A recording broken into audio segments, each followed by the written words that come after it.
we're live. Welcome to Gordoc's Pub, making analog art in a digital world.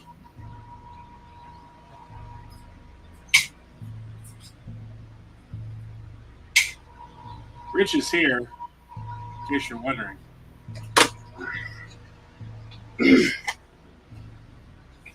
I'm supposed to be here. Yeah, you are.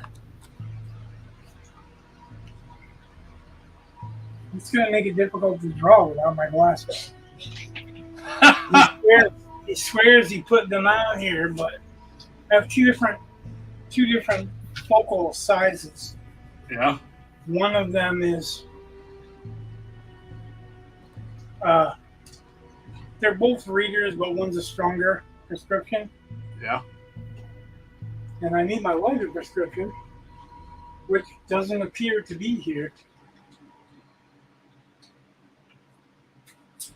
He swears they're here, but they're not here.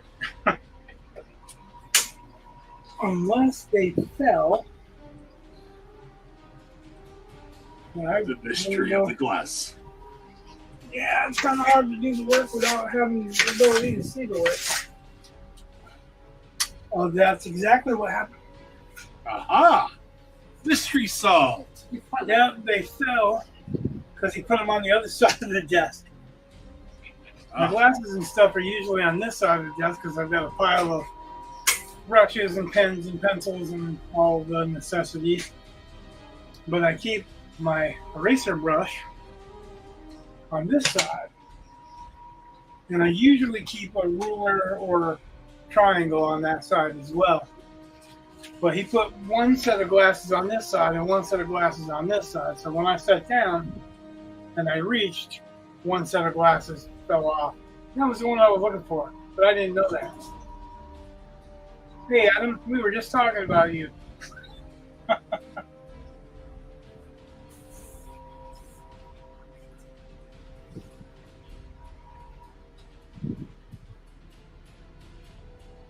Well, you know, 30 years of tattooing. Well, no, I was just explaining to Brett that you have multiple nicknames. 30 years of tattooing and looking at the needle bouncing in the skin and trying to make a straight line of it tends to beat you down a little bit. Plus, you know, diabetes is a factor. I don't know how many out there have that, but I know quite a few artists, tattooing and otherwise, that because it's a more sedentary life, yeah, they have developments like diabetes and stuff.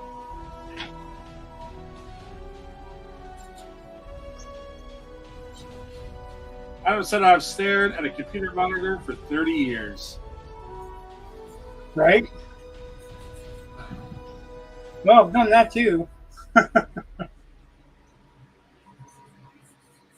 Your porn habits don't make the same thing. Anyway.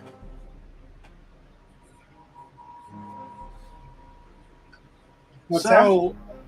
Nothing. I was making a joke.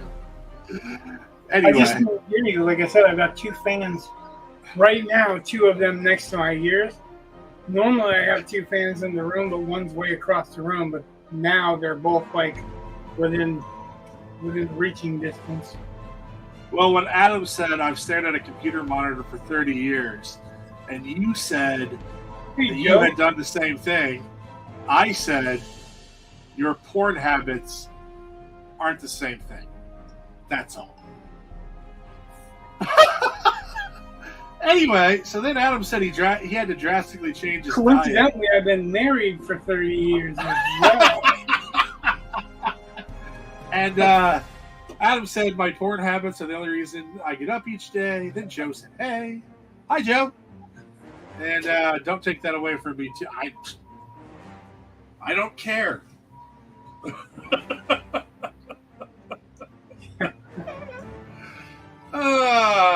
Good times. Anyway.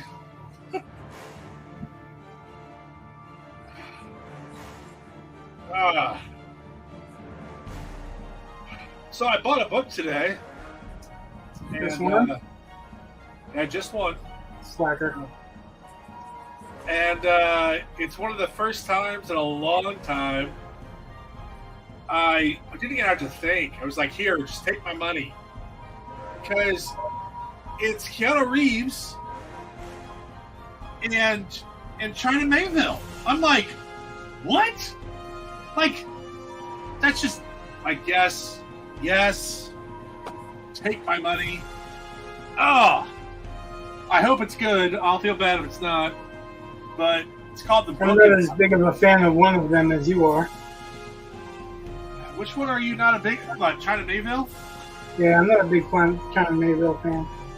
Oh, I think didn't you read like The Kraken or something? Or Yep, I read Kraken, and it was harder for me to try to get into Perdido Street Station?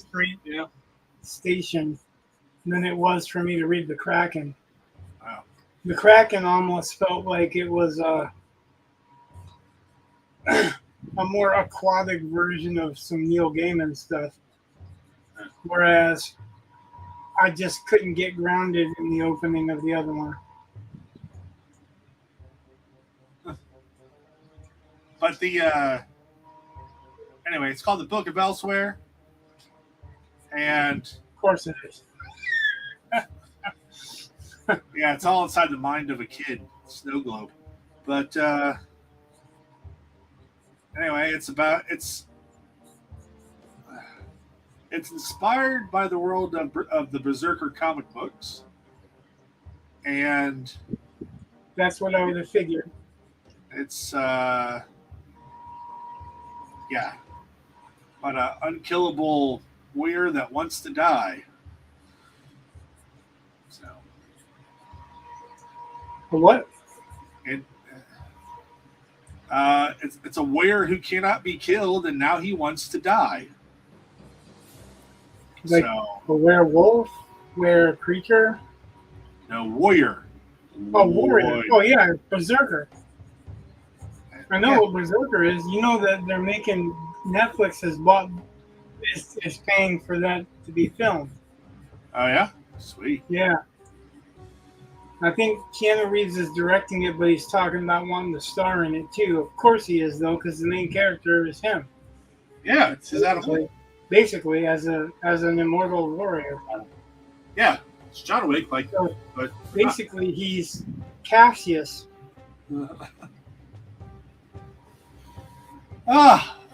Good times.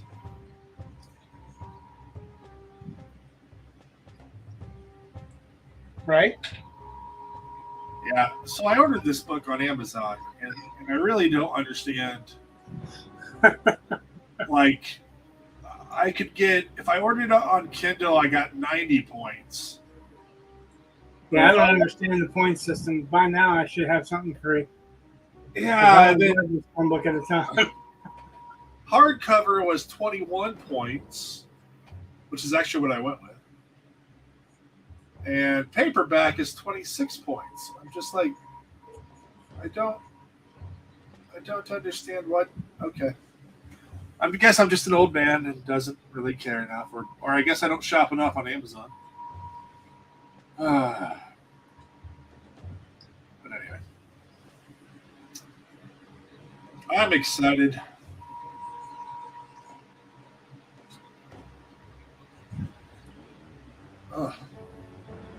Also figured out today that next week is my last week of summer break.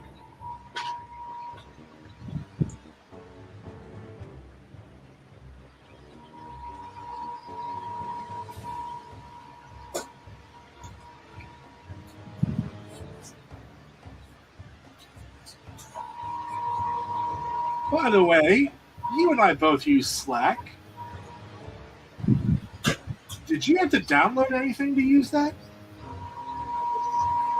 Not that I remember. I just had to have a password to get in. Right. My wife's boss told them they had to download stuff, and I'm like, no, you don't. Because I'm very proprietary about my own devices. I figure if you're not going to pay for my phone, you're not going to get access to my data, my, anything. Like, screw you. Like, if you want me to have this, you'll pay for it.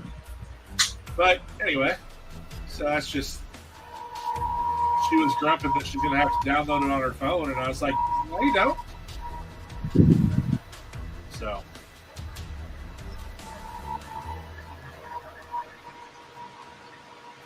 I don't quite understand how why employers think they can tell you what to do with your phone. Like, you're not paying for it. You don't have it. Walmart was bad like that too with Amanda. Yeah? Yeah, when they had an app that she could download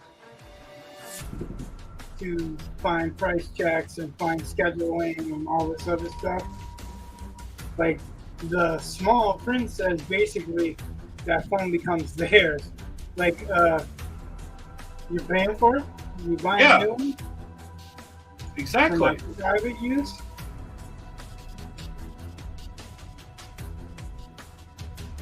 I get people trying to.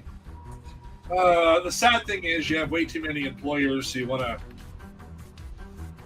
have no consideration for their employees' personal lives and property. So.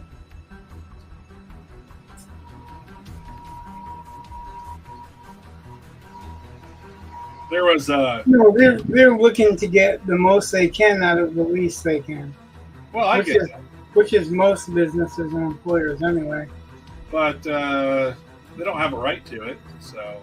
No, they don't have a right to it, but that doesn't mean that they're not looking for it. Yeah.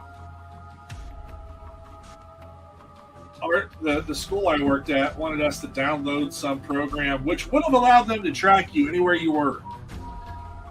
Like, anywhere on the planet. And I was like, no. Just no. Yeah, I don't want you knowing everything about me. Adam said, actually, in most states, when they expect you to access your phone for work outside of work, then they either have to pay you on-call pay or a portion or all of the device. I've always been very upfront. Well, my wife was she was salary, which means that they pay her by year, not by hour. So, they pay her by year, but there's an agreement for monthly and all that. So it probably thinks it's covering that. Well, but it's Walmart. Walmart's a major corporation, just like Disney. When both of the owners of those companies were alive, they actually cared about their employees. Yeah. Once both of them died, the paradigm changed. Yep.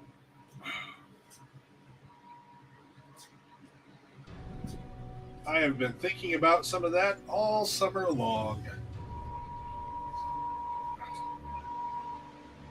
So you're going to take the change in jobs? Yep. Well, I got thinking about it. There's a whole bunch of stuff I don't want to do. Like look for a job, for one thing. But, I mean, just, God, No. That process is a pain. Like, the application process for teachers is kind of stupid. Just, it's super long. As opposed to...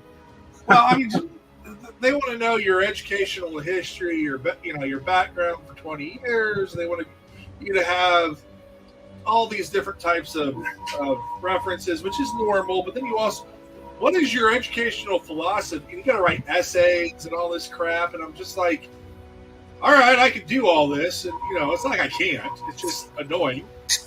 And in the grand scheme of things, if I'm changing buildings, I don't feel like the reason I'm changing buildings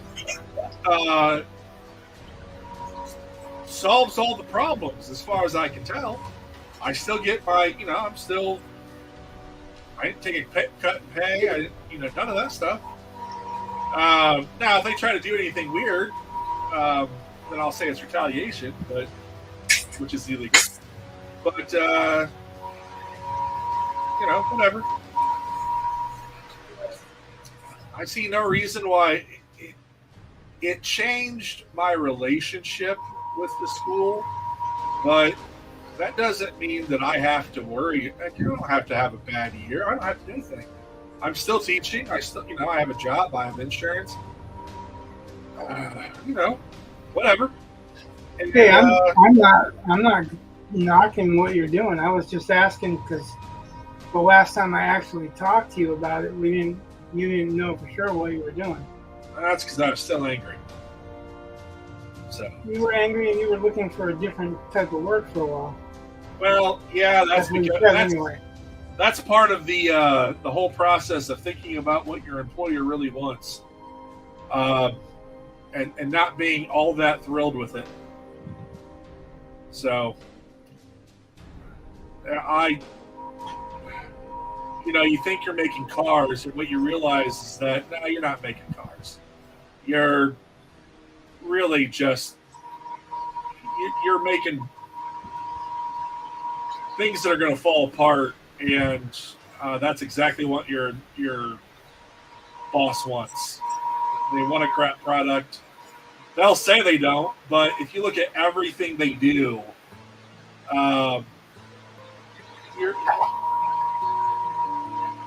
we've got data out the years, and they never want to look at the data. They only want to look at the data if they think they can manipulate it to make a teacher look bad. That's the only time they want to look at data. And, we've had this, we've had decades and decades and decades of some of these best practices. And despite all these best practices, international test scores keep going down, SATs keep going down, everything keeps getting worse. And best practices for whom? For teachers. It's always for teachers. It's never for students.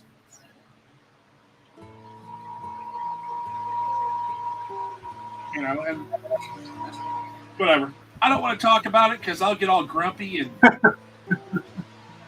I don't even do that, Just making sure that, I was just making sure that you had made that choice that I thought you made, and, you weren't moving someplace else. You didn't have something else lined up. Yeah. I have fingers in other pies. Like, you don't have to talk about it. I was just, wondering because I hadn't been informed. Now, a few weeks ago, I came to the epiphany that this is not I had to step back and check my ego, where, according to the school, my job as a high school English teacher is interchangeable with a middle school English teacher. All right. If that's true, then there's no loss and really there shouldn't be loss of status. Right. But, that's what I was feeling at the beginning of the summer. Well, you also had that department chair or something like that? Yeah. So, I mean, that I can understand you feeling loss of status when that's removed. Yeah, except for I understand what a department chair does. And trust me, it means you're just the first person they complain to, and then you get to be the person that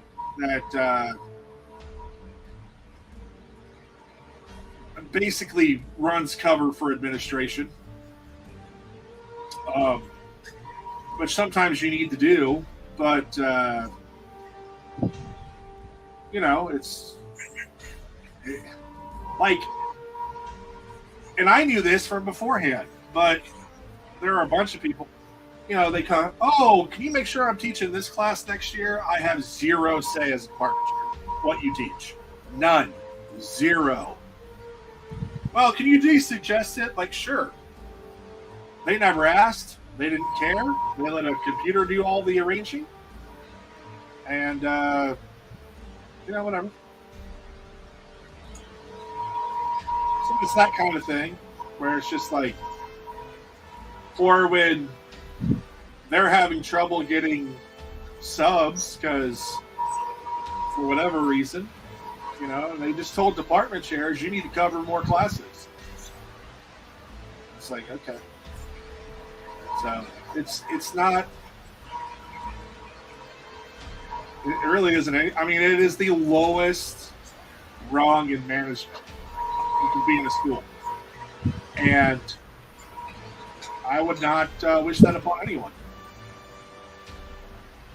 The only reason I took the job is because I was worried about someone doing a bad job. And I didn't want to deal with it. I was like, you know what? I'd rather do it myself than deal with someone else's screw-ups. So, the good part is the person who's going to be department chair, she's great. I feel bad for her ahead of time, but I'm not upset that she's the one that got it.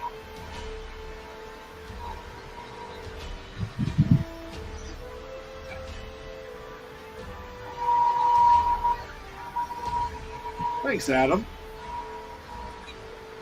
The problem with taking a job abroad as an English teacher is that my wife would kind of be upset with me, as would my children. Before I had children, I had thought about it actually, but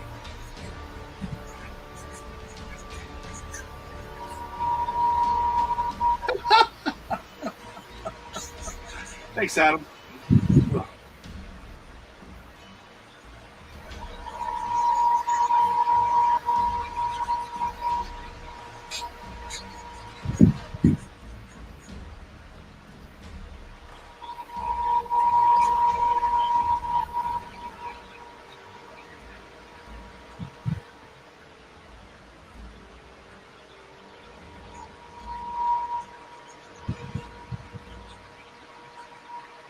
You have a rotating fan, Rich? 2. Okay. You can hear Can you hear it rotating? Yeah. You can hear it oscillating? Yes, oscillating. That's the word I wanted. They all rotate, right? Right. Some of them just don't rock back and forth. Right. Some of them don't do that Travolta thing.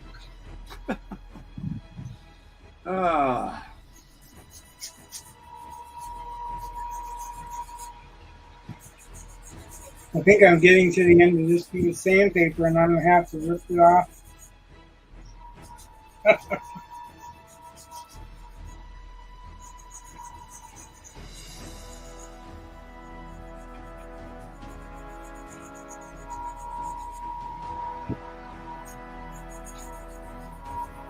Yeah, so once I figured out that I was okay with, that I was fine teaching in middle school. In fact, there's nothing wrong. I mean, honestly, I see nothing wrong with teaching in a middle school.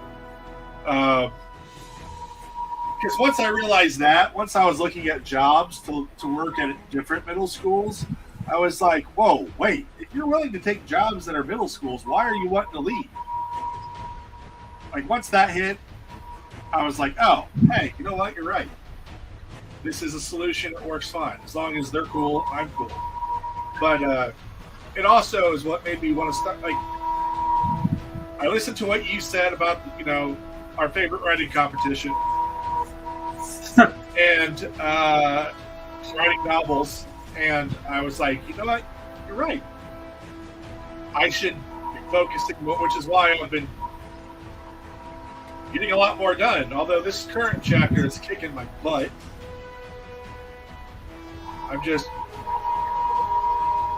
There are 2 things wrong with this current chapter that I'm working on. Number 1, I keep thinking it's the previous chapter. And I don't know why I keep thinking that, but that always annoys me. Like I have less work done than what I really have done. And then Probably Orson Scott Card would say that's because your brain's telling you that there's something more needs to be written on the previous chapter. That could be. I thought about that. Even when I did it, and I was kind of waiting to see if you. And I'll wait until Jake reads it. But I was somewhat waiting to see if you were going to say anything about where I thought I might have cheated. So. Well, if you feel like it's a cheat. I don't. I like the way it is, but you remember that the Poseidon, or was it Neptune? It's Neptune because it's planets. The Neptune anthology. That's the same thing, but yeah. Yeah. So the original ending I had for that story, I remember Jake. He didn't really rake me over the coals, but he was like, "What the."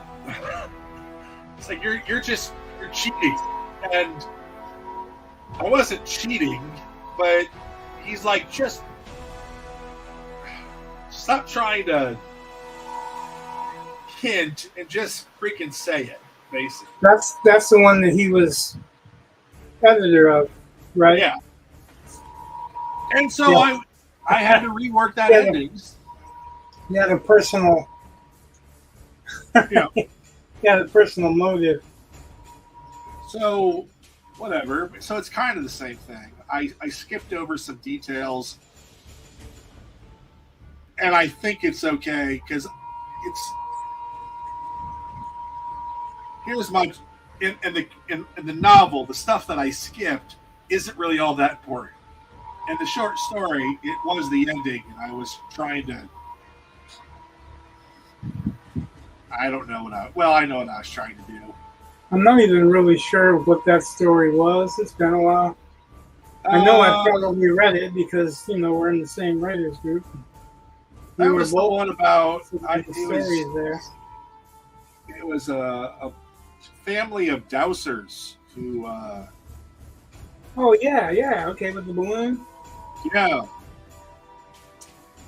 And anyway, I like that story. I enjoy it. I mean, there are some stories that I've sold that I was just like, really? That sold? Sweet. Whereas that one, I felt like, oh, that's a pretty good story.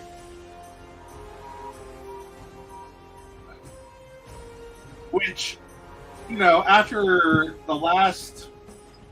not this previous time, but the time before, when I submitted the troll story,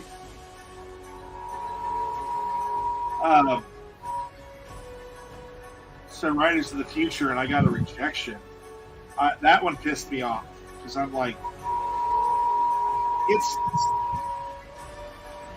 from everything that they've said, that should at least have a honorable mention. That one should. And so this last quarter that they just released the results on, when I got a freaking rejection, actually I got a disqualification is what I got, but I first read it as rejection, and that really made me angry because that story is good.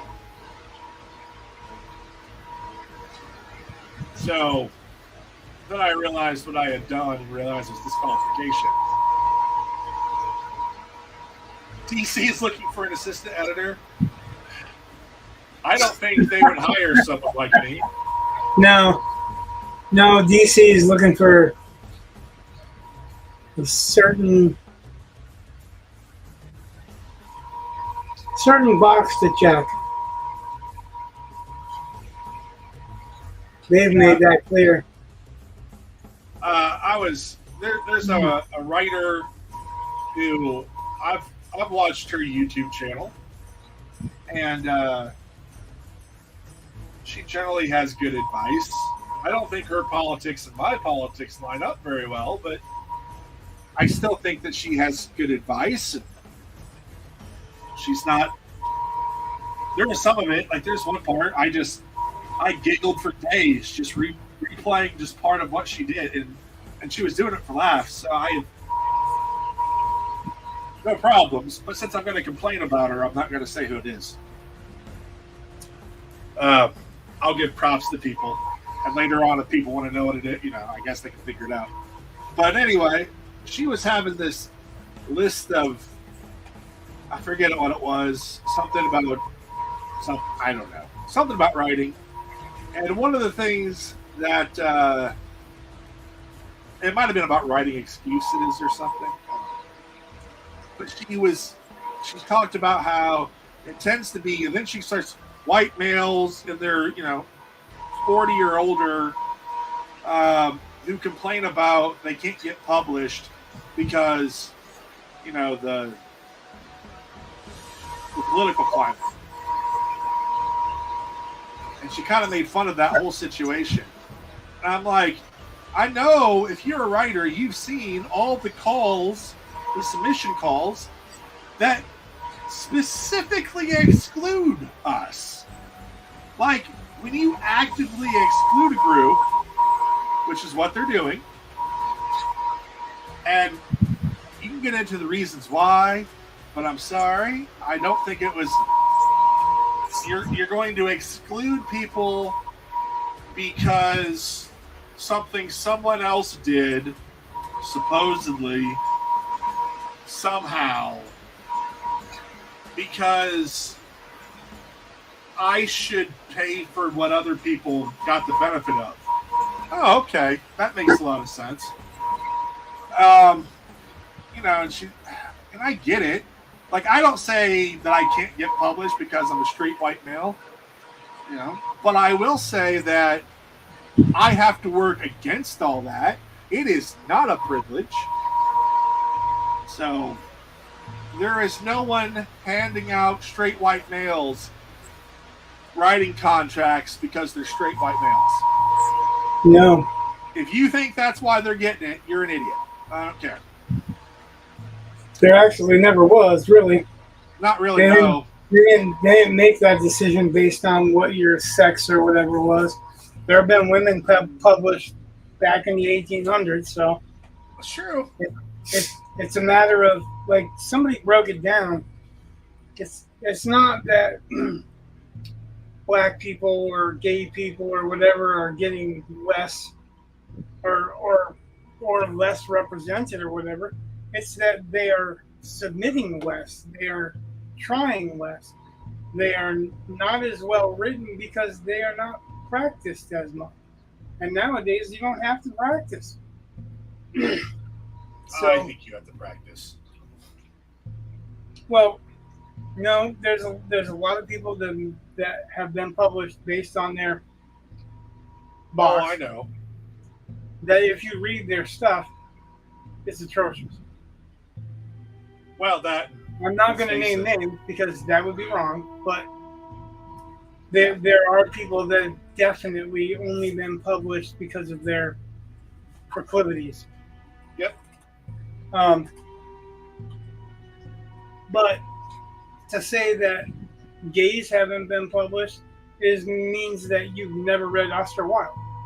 Right. To say that women have never been published, well, yeah. Emily Bronte, Charlotte Bronte, Jane Austen, right? Right. We can literally name a whole bunch of people off. Oh yeah. So it's not that black writers haven't been published because there was plenty of them. Matter of fact, there's a gay black writer that supports was it NAMBLA, the adults loving little boys or little girls organization. Okay. Yeah, that's well respected in the science fiction and fantasy community, and was before this issue got brought up. So, I'm not discussing whether I approve or disapprove of his politics. What I'm discussing is that there's always been a representation. There's just less of that particular group.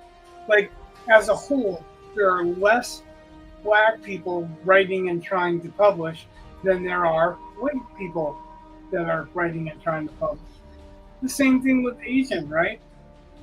Same thing with Native American. You can go through any of the ethnic categories, and you're probably going to find the same thing. Is that the ones that like so there are plenty of Chinese that write and publish, probably more than Americans or whatever, but they're in China. They've got a big fandom in China, and it doesn't translate as well over here. Right. Like I'm reading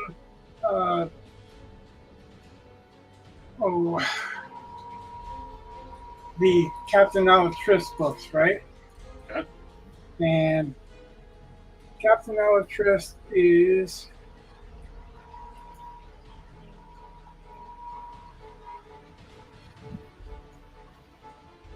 it's a Spanish translation.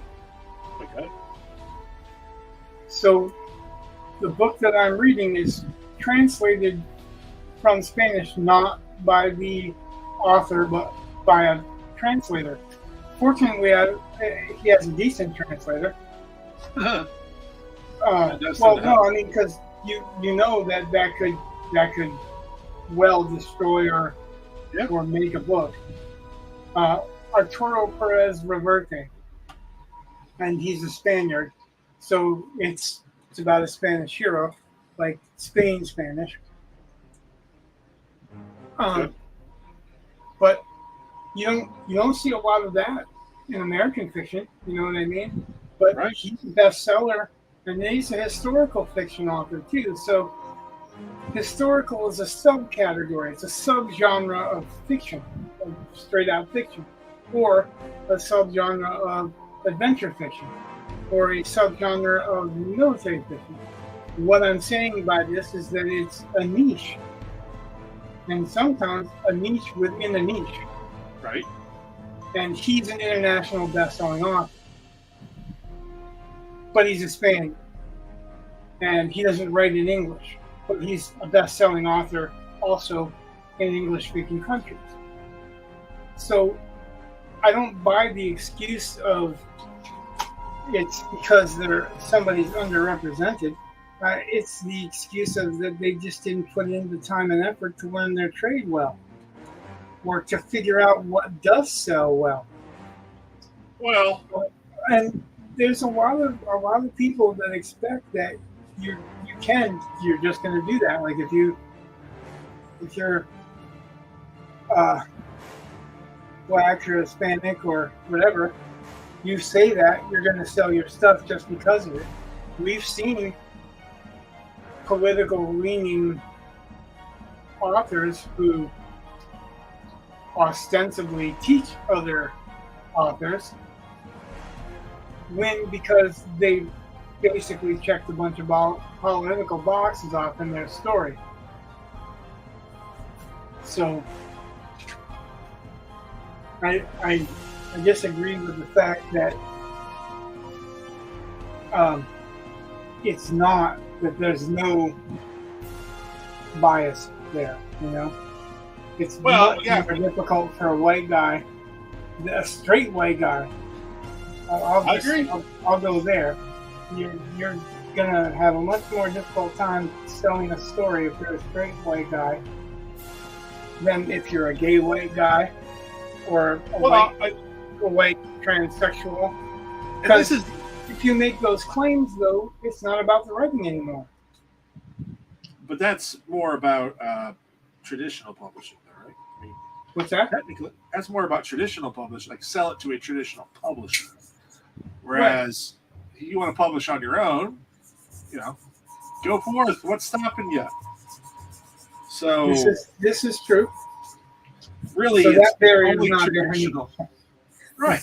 That's just further evidence that barrier is not true. It's not predominantly white, except for in the numbers of people that are submitting or doing it. That's it. That's like, all right, the AR-15.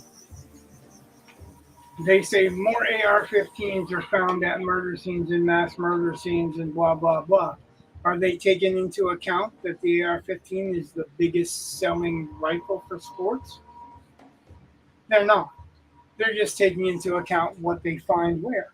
They're not taking into account that it's more available, that there are more of them produced, and that there are more people buying them. So there's a definite correlation with how many people get published and how many people submit of a certain group. That was the long way of saying it, but yeah, there's two different ways of illustrating it.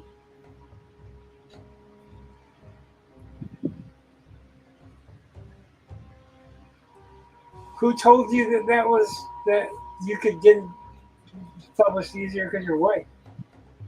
Oh, that's just. Oh, that was the one that you weren't going to name. Is that what you're saying?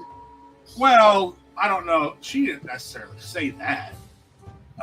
She implied it. She just made fun of people who have pointed out that no, this is a thing. This you can easily verify that there are calls for submissions that explicitly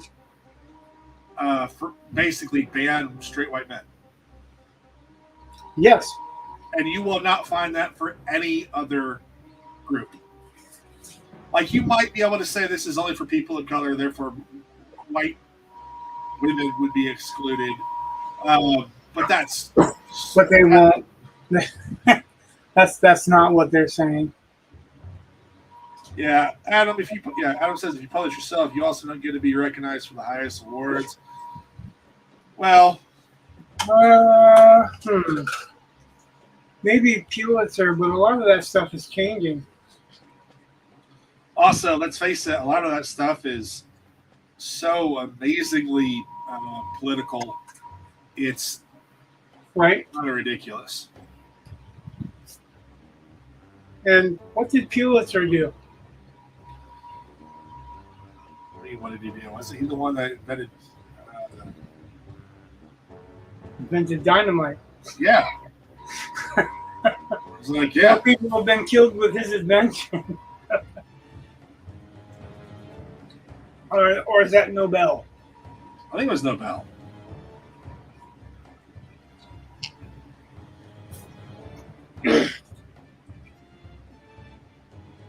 It used to be that if you self-published, it was considered vanity publishing. Right. The same thing as if you go out and publish print-on-demand stuff. But that paradigm changed, just like music. Like it used to be you really needed a contract with a record label to get your music out there. But now there's so many different ways of getting your music out there. It's the same thing with writing. There's so many different ways that you can sell your writing. Traditional publishers,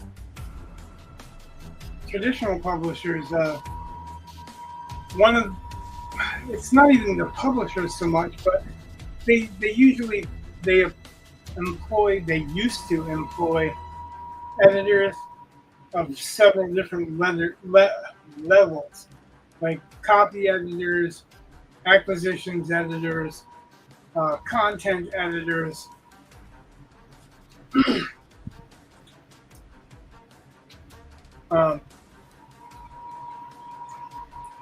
Then you had the line editors. So you had a whole list of editors, but now they expect you to do that on your own too. And then they paid for artists to do covers.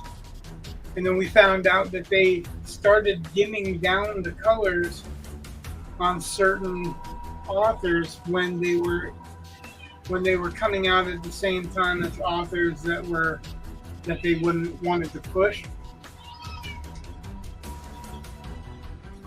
And then agents, which is the value of going through, the traditional method, is a lot of agents will have connections with brick and mortar bookstores. But this is why traditional publishing doesn't matter as much anymore. It's just a matter of you saying, well, I got past the roadblocks to publish. I somehow leveled up to achieve it, except for they no longer have the goalposts of just being a good story or told well. You have to tick off other You have to take off other boxes. And they've been pushing that in New York for a long time, which is why this is conjecture, but which is why it led to such a big boom with like Amazon and Nook and Smash Swords. There's a few different now that you can sell ebooks all over the place. So the psychology of marketing. Yeah, the psychology was that if you sold to a big publisher, which they don't actually buy, it's not what they're doing. They're giving you an advance towards royalties that they expect you're going to make because they're partnering up with you. But a lot of writers went traditional that way and pushed traditional that way and didn't want to go away from traditional that way because they didn't have to do any of that work. All they had to do was the writing and the polishing, but then they expected to have editors assigned to them and agents assigned to them that would go through and make sure that it was polished, and they would go through and make sure it was saleable. The hardest part about marketing is doing it. It's getting off your ass and actually doing it. And from my standpoint, at least, that there's a lot that can be done with your laptop, but every minute that you focus on selling books and all that stuff takes away from the minutes that you can be writing books and cleaning them up and making more. So it's an internal struggle. Yep, I've seen that. And that's on Dickens.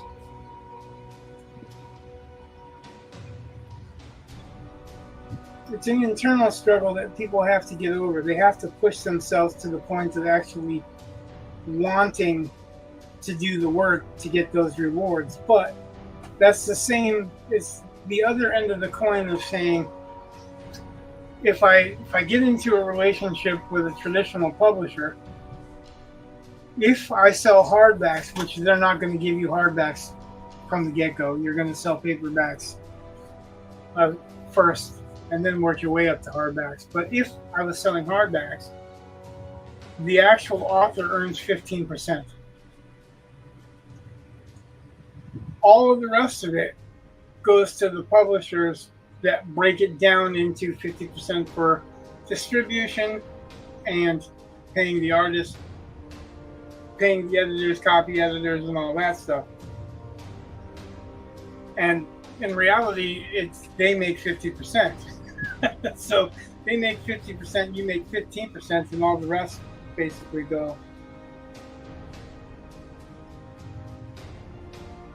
It does seem like they want a larger share of the story, and then, like for people like Stephen King, who they are happy to shell money out for and market his books and all that kind of stuff. Traditional publishing sounds great, but for newer writers, it's like, wait, you want me to go out and, I mean, they won't even, you and I have talked about this, how there have been publishers that are like, well, you don't have a large enough following on on Facebook and on social media, so we don't want you. Or, we think you're too old because you just you're not someone we can bank on for several years, so we're not going to bank on you at all because you're going to die sooner. Some of that's the more modern outlook on it, but putting it in perspective, Brandon Sanderson told a story, actually him and Dave Farland, of when Brandon sold, I think it was Elantris that he was going around touring. It might have been the first Mistborn, but I think it was Elantris because I think he was saying it was his first book tour. But on his first book tour, oh, you can't use George R. R. Martin because George R. R. Martin retired from writing to write Beauty and the Beast with the Linda Hamilton version before he wrote the big bestsellers that he wrote. He was already a published author. That's not even a close to fair example by age. But yeah. Brandon Sanderson, yeah, I'm reading Adam's comment. Yeah, I think. But Brandon Sanderson said that they gave him and Dave, because they were going together, $2,000 for a fucking tour of bookstores to sell their books for a signing tour. $2,000. Wow. That's, like I could maybe make it to New York and have lunch and when you add in hotel and gas and all that shit, that's nothing. I know. I was just there. And that's Brandon Sanderson, right? I mean, right.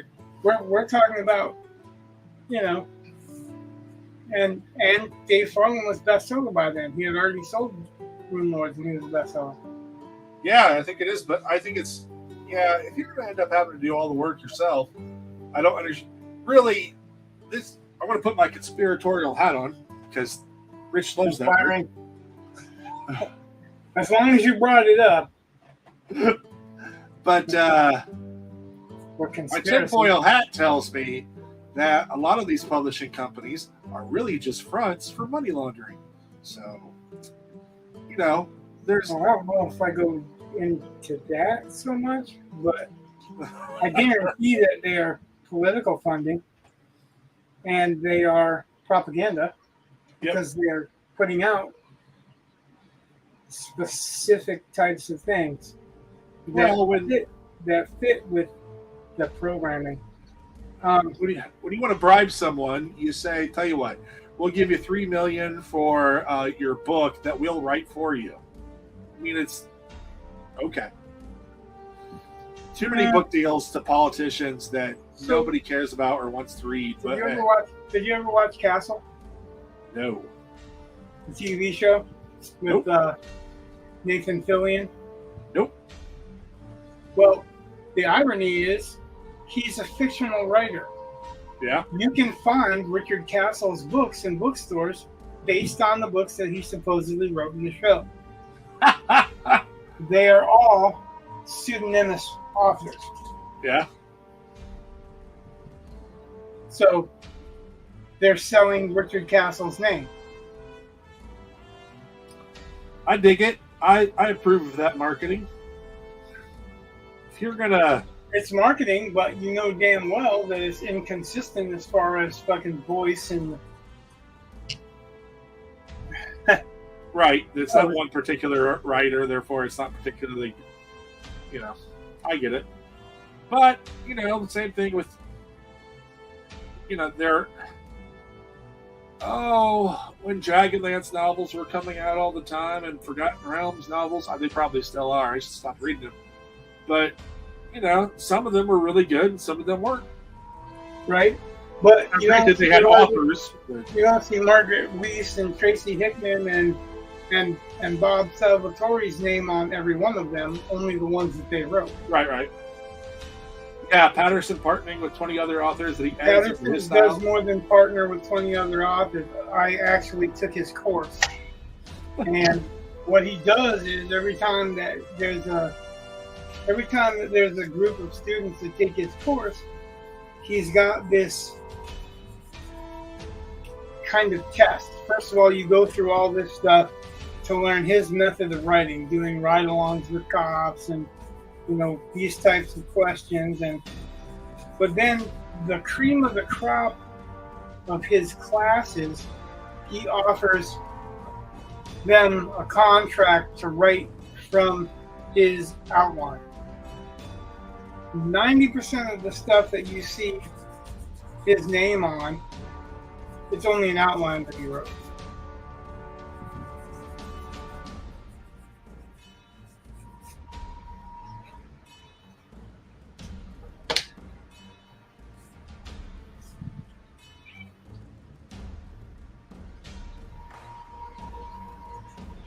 I can only speak to that because I've actually taken the course and seen the offer.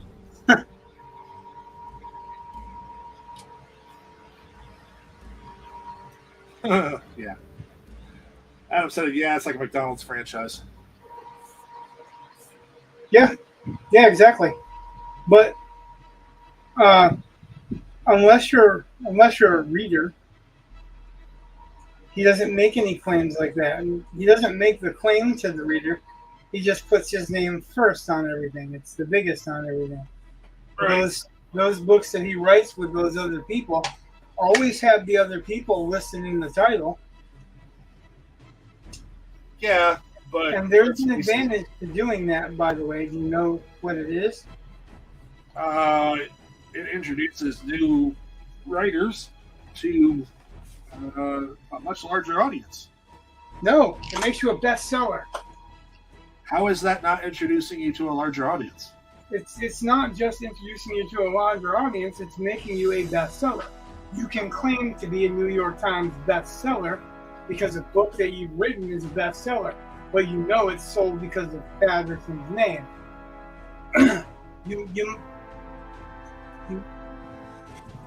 And I guess I'm not disputing that it sells to a larger audience, but selling to a larger audience doesn't guarantee that you're a bestseller.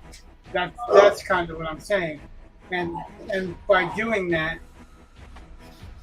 by making you a bestseller, then you can go off and write your own thing and claim with your own publication you're a bestseller.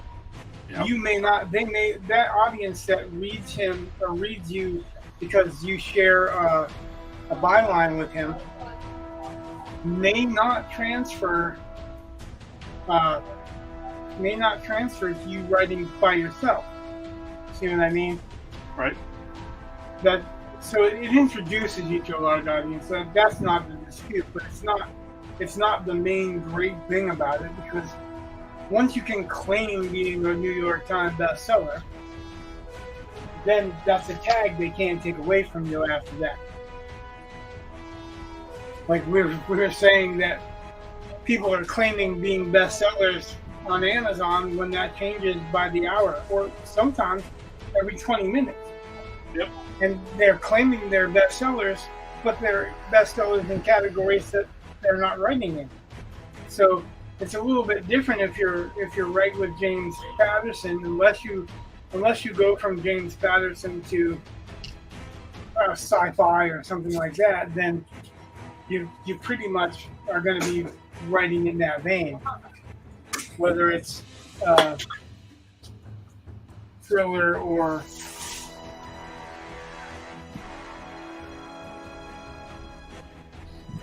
like thriller or mystery.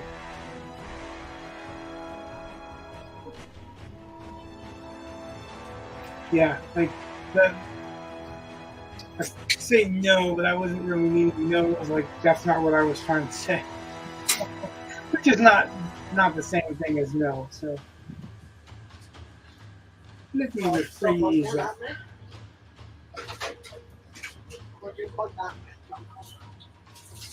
What are you here?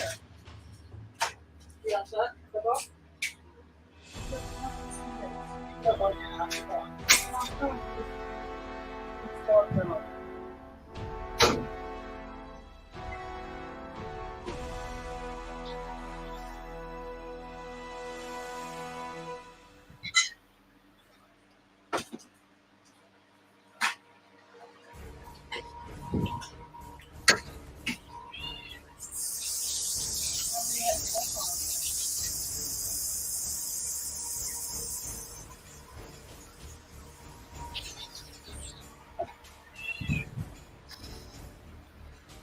Oh, I can hear your cat.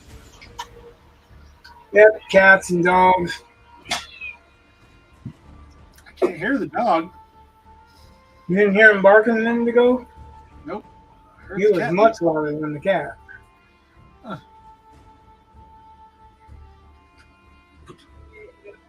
Well, I guess I'm glad that you didn't hear him barking.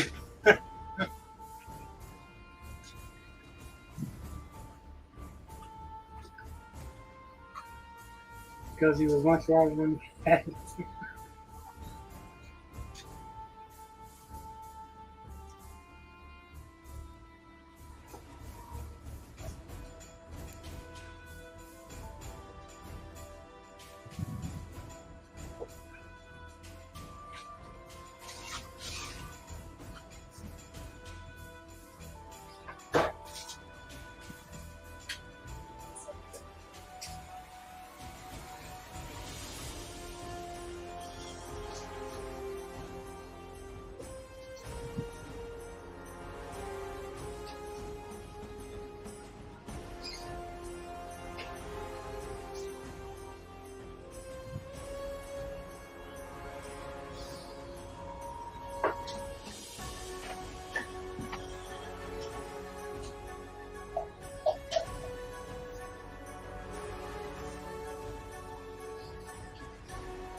Adam says, so I noticed you aren't using comic sheets. Are you going to digitize these for the final work? I'm not using what? Comic sheets. Oh yeah, there's blue lines. This is actually Canson comic artboard. You wouldn't be able to see them right here because I cut them off. Well, my wife cut them off and then I trimmed them.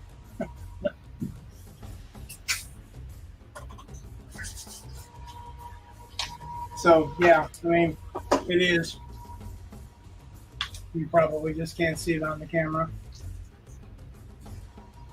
You want to stay hyper focused. Matter of fact, like sometimes I'll do a drawing in pencil and I can see it pretty clearly, but nobody else really can.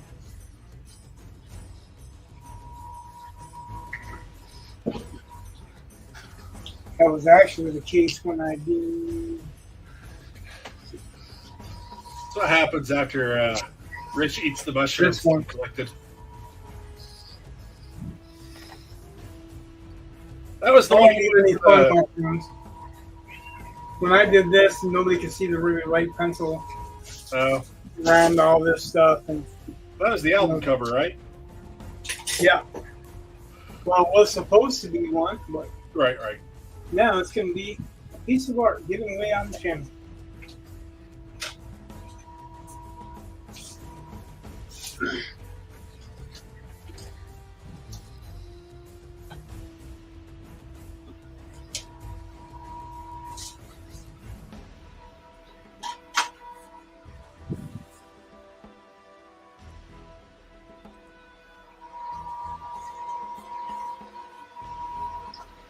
Have to back up once in a while to make sure it's right. It's righter.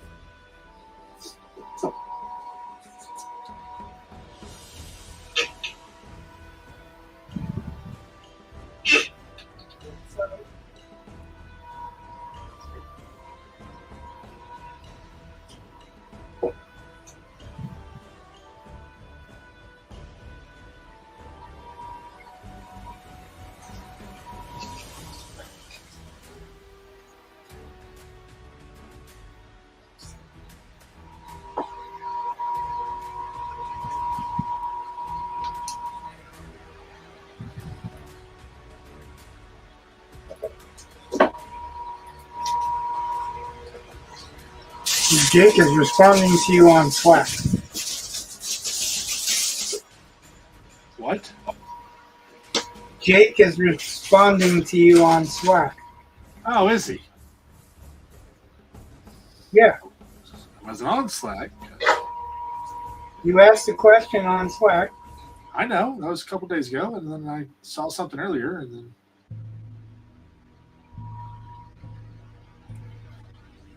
I feel like it's early for Jake.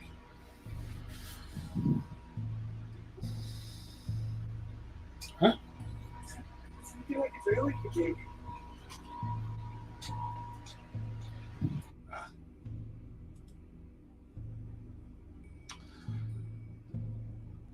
they're saying secret things. Things that can never be revealed. What's that? I said you were saying secret things. No, just stuff that nobody else Need to be online. But it's way more exciting to say. Oh, they're talking about secret things. Amanda said she feels like it's early for Jake. And I was like, no, Jake is usually in bed by 10:30, 11. No, I was. He's like, yeah, I know. That's usually when it's Mark. There's a. That was the whole conversation. I just didn't figure anyone would care. There's a website that I use that when I started using it was free, and I got a whole bunch of stuff grandfathered in, so it's free, but it's no longer free. Like, it's no longer free for other people. And if I want to expand on it or build more, I got to pay. And it's a thing called Live Binders, and it allows you to basically make a virtual binder, like with tabs. And it's where I put my notes for my classes. So if you're not there, I can just say, hey, the notes are in Live Binder. Right? But I got a link to it in my webpage and all stuff. All right. Well, because it's not free anymore, and because I think they would be really good for story Bibles, because you can make them the way you want to. You can put pictures in. You can do all kinds of stuff like that. And you can make tabs, for however you want to organize it. But since you'd have to pay for it, I don't want to pay. I don't want to do it anymore, or I don't want to use it or promote it necessarily. Scrivener does that, but like I was sold on Scrivener when they first came out with it. Like I was at Superstars, and they offered it.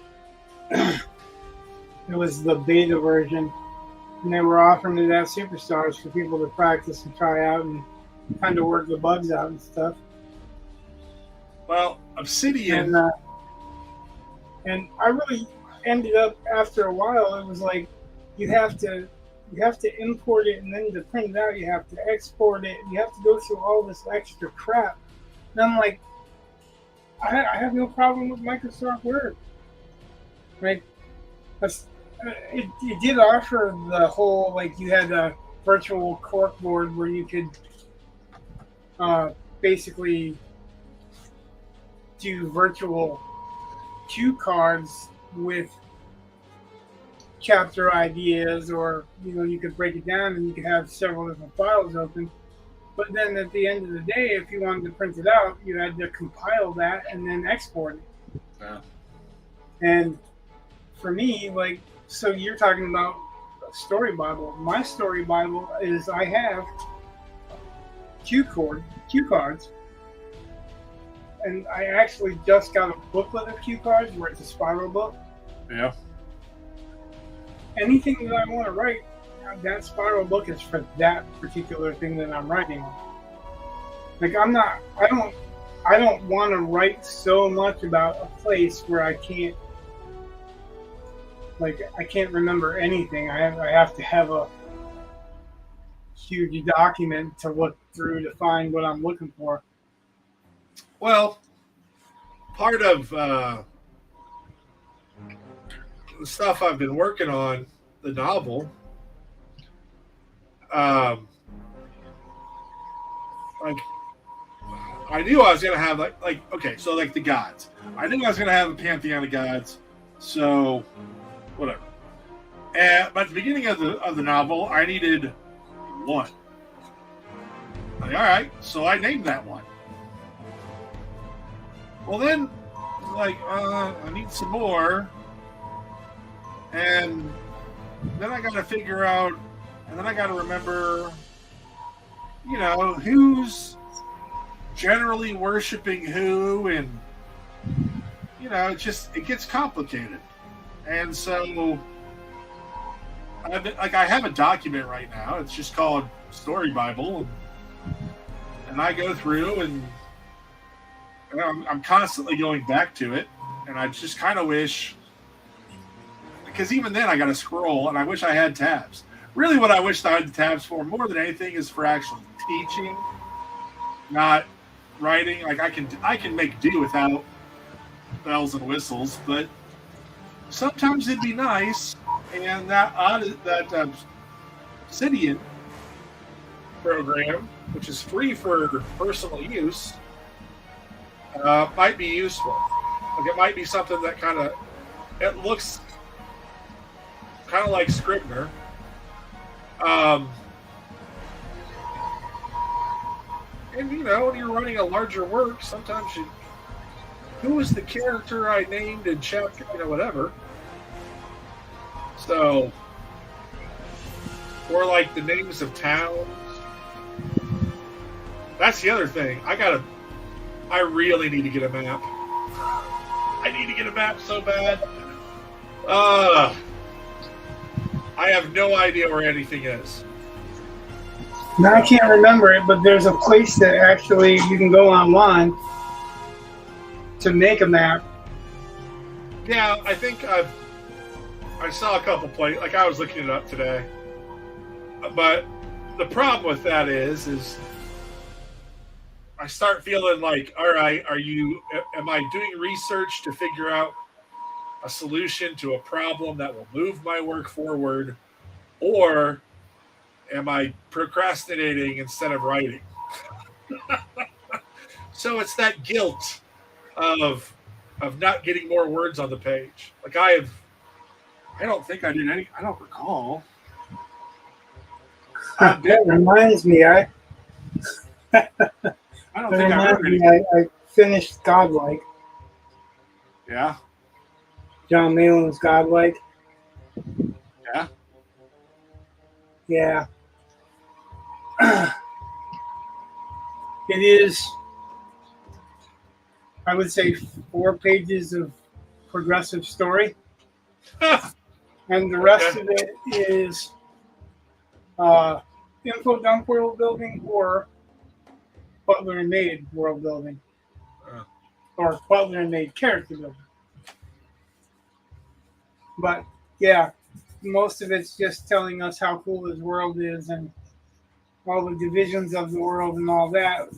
And maybe introducing a character that says something that they've done off screen.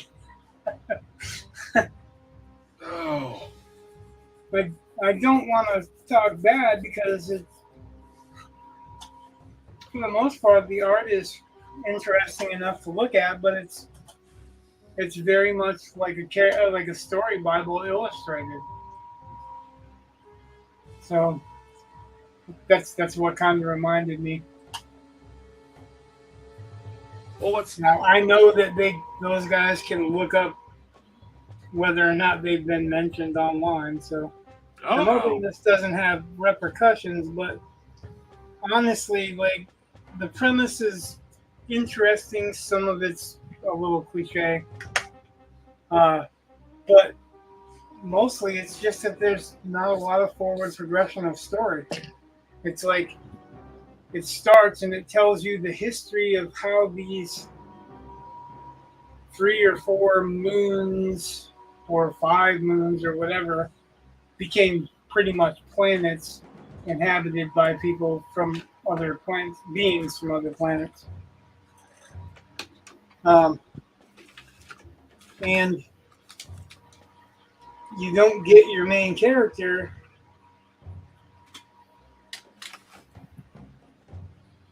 for quite a while.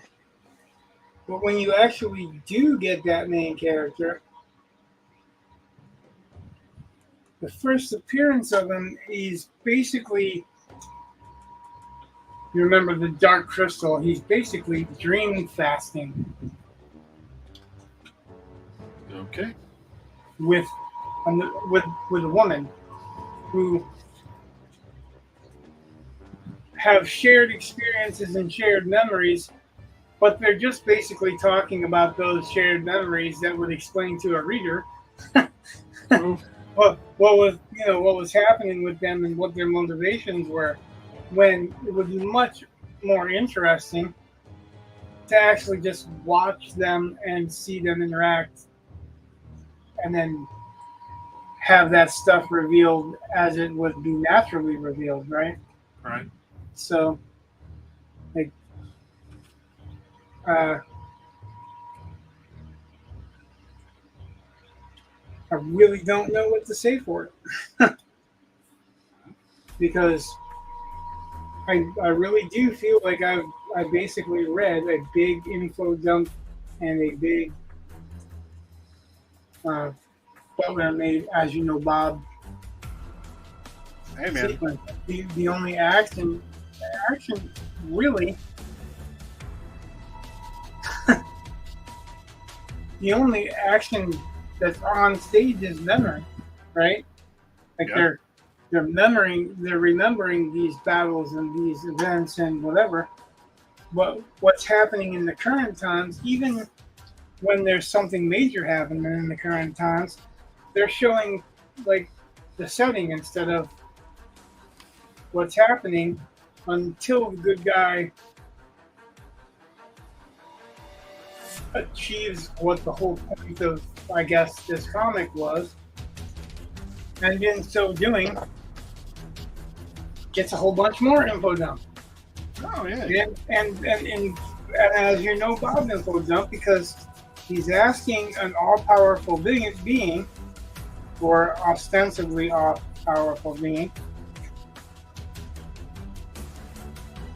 questions that just explain the world building. But they explain the world building to him. So it really makes it hard for me to determine how I feel about it. Also have been reading the Star Wars trilogy. Yeah, I could tell. Huh? I said I could tell. How's that?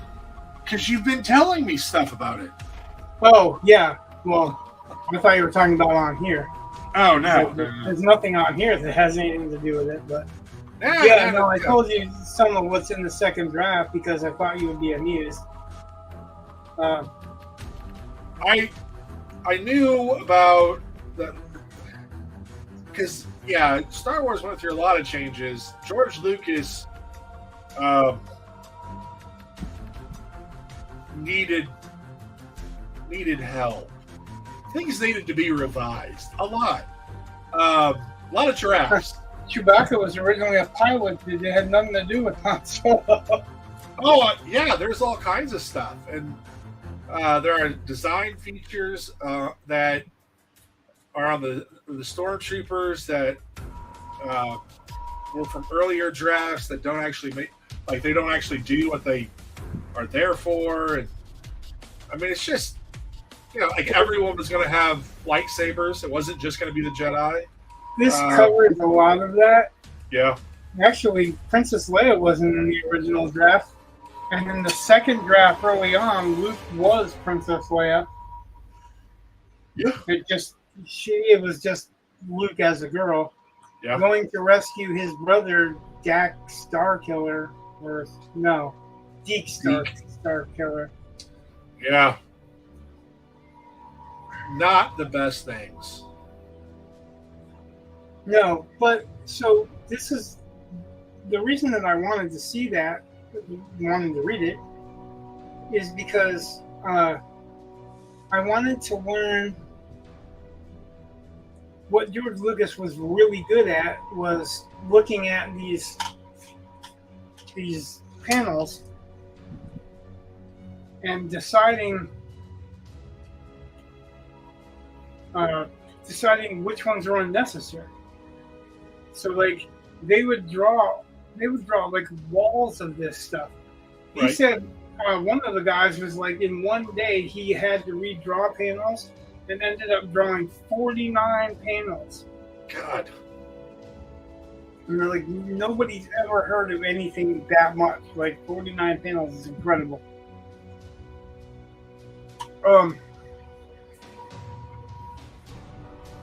So what I wanted to pick up out of this more than anything else was what visually you could skip. And they were talking about, like, even early on in the effects department was coming to get the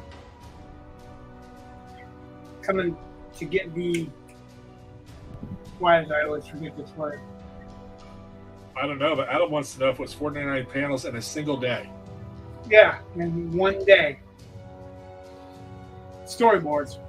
They would come and get the storyboards to film the action sequences or the special effects sequences. And they had the asteroid scene where they landed inside the asteroid and it was the giant space worm thingy. Yeah. And in the original drawing, the Millennium Falcon was this big coming out ahead of this, but its mouth was closed. And then it was showing the Millennium Falcon going up at an angle with this coming out of the hole a little bit. But the special effects guys, the caption was saying that the special effects guys weren't getting what they were drawing. They weren't reading what they should have been able to read. So that's when they started doing arrows. So the second set of drawings has a more active worm snapping at them, turning, and them flying at a curve. The end sequence in Cloud City, the first time when Luke jumped, he went up. He fell so far, and then he was propelled upwards. Yeah. And then the second time, he had glass walls that he slid down before he went through the tunnels that emptied them out on the antenna. I didn't know until reading the details of the storyboards, the storyboard artists making comments on the storyboards. I didn't realize that when in The Empire Strikes Back, at the end of the Hoth sequence, when the rebels are escaping and they fire the ion cannons. Yeah. Why do they fire the ion cannon? It's supposed to clear a path for the troop transport. But originally, it was to break a hole in the net that the Imperials had circumvented the world with to keep them trapped inside. So I didn't know that, and I was like, But because the way that they had to draw it, and they were like, nobody really understood what we were drawing, so then they changed it from that to the ion cannons clearing a path. It is definitely interesting to see what they decided, and then what Lucas decided was getting in the way story-wise. Yeah, that's kind of interesting because, like, there's that famous Harrison Ford story where, and Mark Hamill tells it about when Mark Hamill came out of in the original film, after being submerged in the garbage thing. The next scene, just a they're all second. drunk. I got to pause it because somebody just knocked at the door, and I don't know which door and whom. Oh, okay. You will all have to wait. Yeah, exactly, Adam. It ain't that kind of film, kid. Yeah.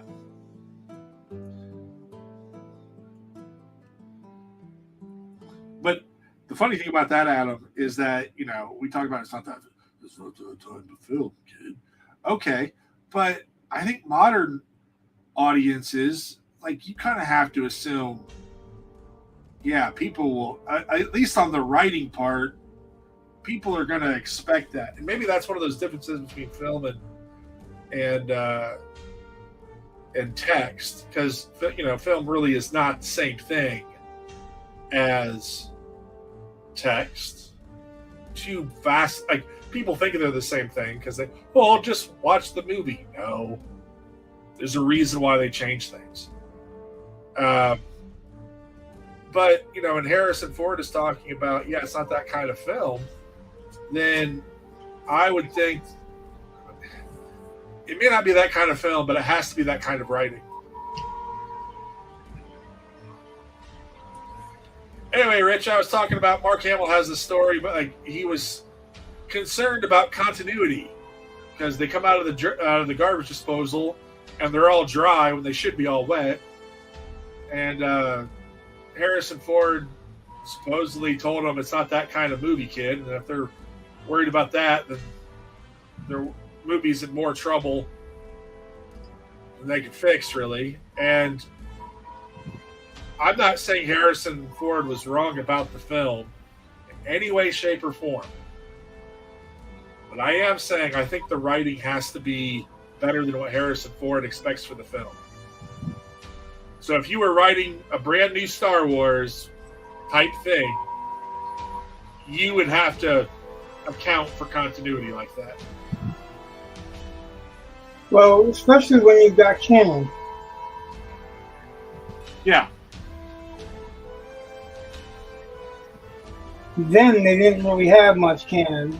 You'd be surprised, as even with Empire Strikes Back, when they already had some stuff for canon.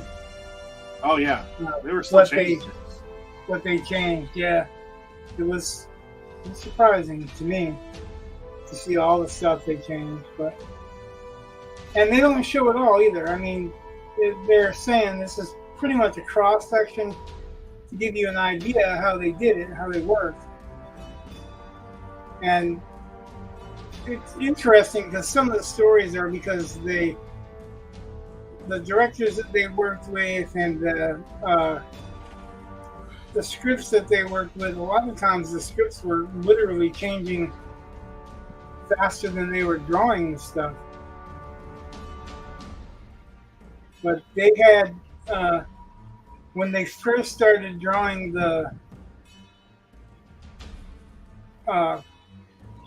Hoth battle sequence, they didn't have the snow speeders. They didn't have a set look for the snow speeders. So what they did was they figured that the rebels would repurpose some stuff.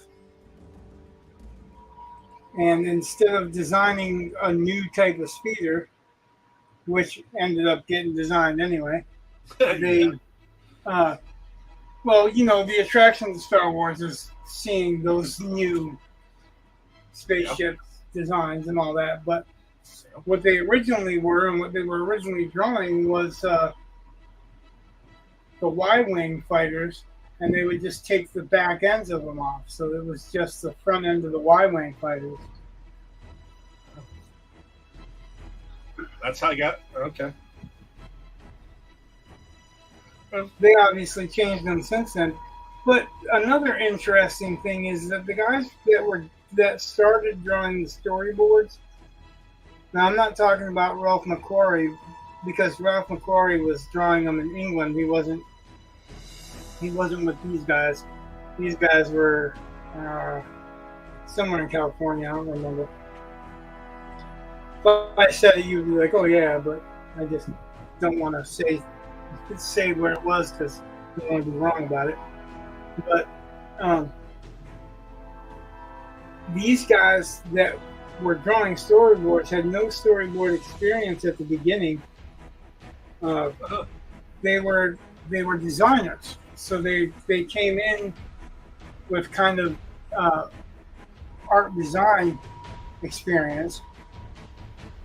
And like the one that's the main guy, that he was basically in charge of the storyboarding after Star Wars.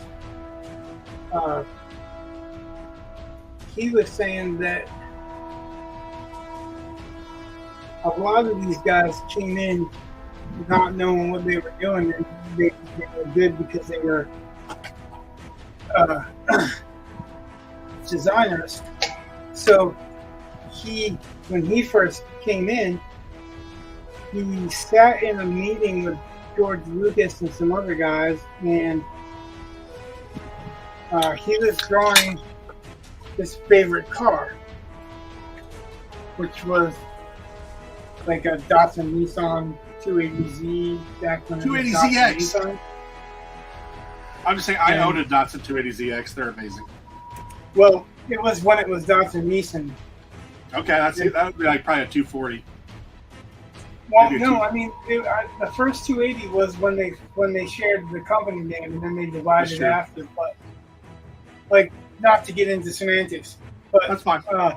The point was that while he was in the meeting and was kind of half listening, he was drawing the 280, and George Lucas come up behind him and he goes, "The wheel wells are not round like that." Not squared off like that or something like that. The edge of the wheel wells was different than what he had represented. And from then on, they had a great relationship.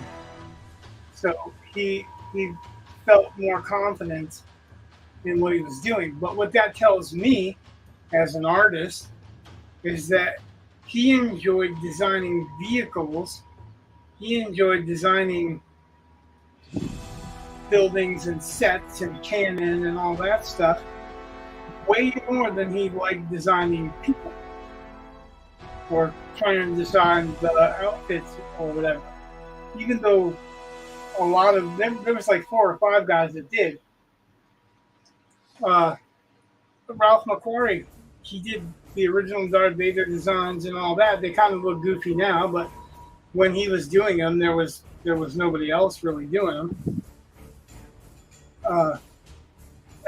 He mentioned or recommended Greg Hildebrandt and Greg and Tim Hildebrandt, the Hildebrandt brothers, to do the human parts so that he could do the robots and the machinery and vehicles and all that.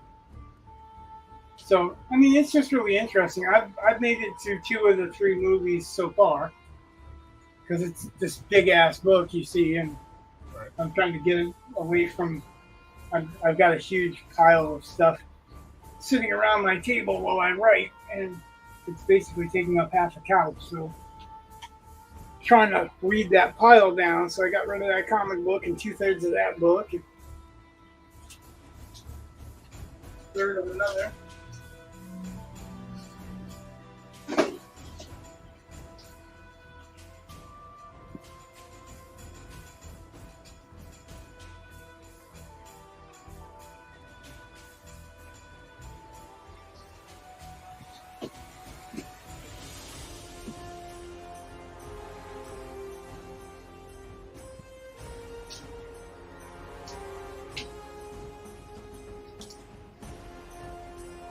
Don't you hate it when you know you got something and you go to look for it and it's not there?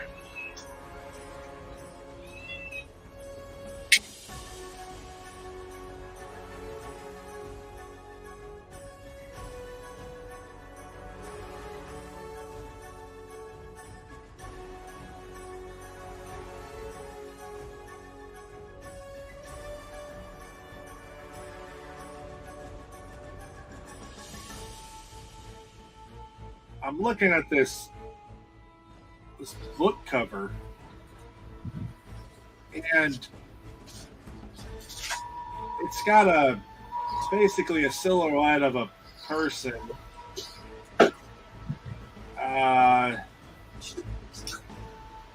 with a red like scope pattern on them,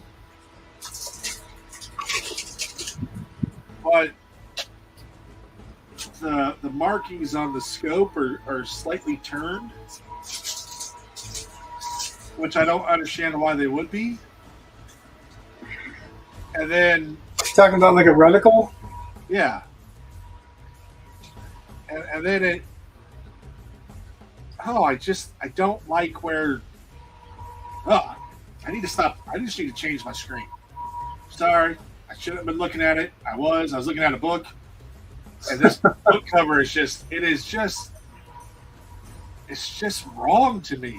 Like the design is just wrong because it's the way things line up is wrong to me.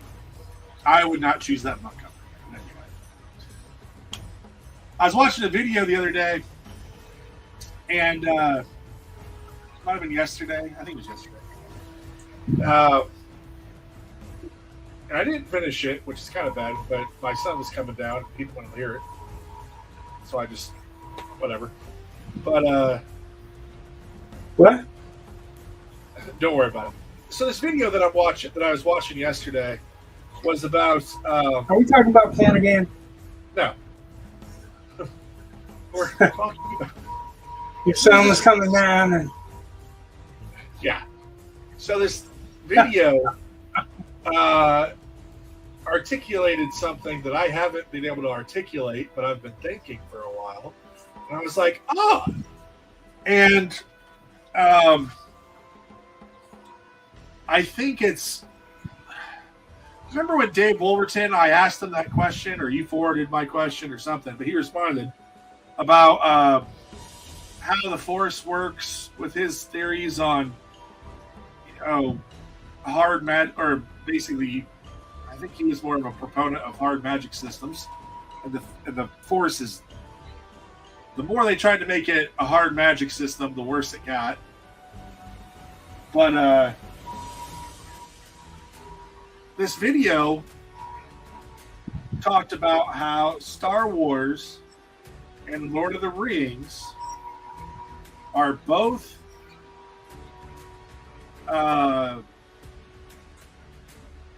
they're universes that are not in a hurry to explain themselves. And I really used to be. Well, because he was kind of the complaint was that every little thing has been, everyone wants to explore, but the original product was in no hurry to answer all those questions. It provided opportunities for those questions, and they could be explored on their own, but they didn't have to be. Even if you wanted to know what was going on. And so his example was in episode 4, you get that line about your sorceress ways, your devotion to that, old religion, blah, blah, blah. That meeting of the generals on the Death Star with Darth Vader and Grand Moff Tarkin gives you very little details about, well, the Senate's gone, you know that, but you never knew there was a Senate to begin with. Well, they actually said at the beginning. Although you're right, yeah. At the very beginning, when he boards the blockade runner, that the Senate's dissolved or something like that. The Emperor has dissolved the Senate or some shit like that. But it does only have like a mention or whatever. But yeah. Yeah, it's in the meeting when he says the Senate's been dissolved. And it's the first mention of the Emperor is in that meeting. And it was going to be the original mention of the Sith, but they actually cut that part. But, it's one of those things where it's like, how did he dissolve the Senate? Well, it's not really important to that particular story. And well, that's what they did with the prequels, is explain all that bullshit. Which was terrible. What's that? Well, it wasn't terrible. I would say that it's actually just... I just didn't hear what he said. I said it was terrible, but it's really not. The prequels, I will say this. Garbage. I have never left a Star Wars film and thought I had wasted my money. Ever. Never? Never. I have enjoyed all of the films. Starting with episode... The first one I saw was Empire Strikes Back. 2? Well, I had that feeling. I hated episode 2. Episode 3, I mean, they had some good stuff, but for the most part, it was just. Well, I would same. definitely say there's varying quality, but overall I enjoyed I wanted myself. my money back after The Force Awakens. I wanted my money back after the one after that one, episode Oh, The Last Jedi? 8, 9. 8. Yeah. The one where they were carpet bombing the fucking Star Destroyer in space, like they're gonna drop bombs in anti-gravity. Yeah. Oh, trust me. The Zero science, gravity. the science of Star Wars has never made sense. It's how you know it's not a science fiction movie. Yeah, that's why they got insulted, and that's why George Lucas went back and started trying to explain it. Is because people were like, it's not science fiction, it's science fantasy. Yeah. It's science. You know Lee Brackett. You know who Lee Brackett is? No. So Lee Brackett is the only science fiction writer to write Star Wars on the movies. She wrote, it is due to her that Empire Strikes Back is everybody's favorite. She explored the characters. She explored more of a science fiction field. The key that I was mentioning her for, though, is, and I didn't realize this until recently, her husband actually pretty much created space opera. He either created it or marketed her creation to be space opera.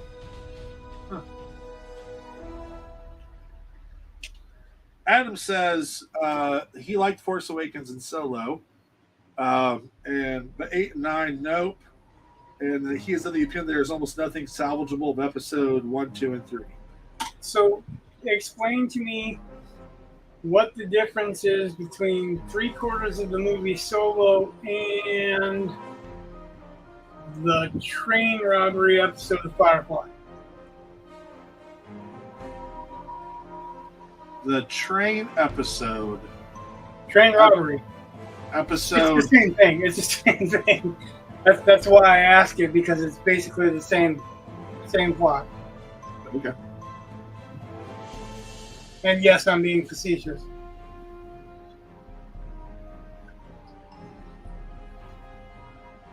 Well, anyway, I don't mind exploring these things. I didn't think Solo was too bad either. It wasn't later. bad. Until later, because for me, it was kind of like wine tasting, I guess. Where if you don't savor it and swish it around and, break all the components out and smell all the smells and totally experience it, then you're just getting the surface, right? Yeah. The more, I've watched it a few times, the more I watch it, the less it holds up. Huh.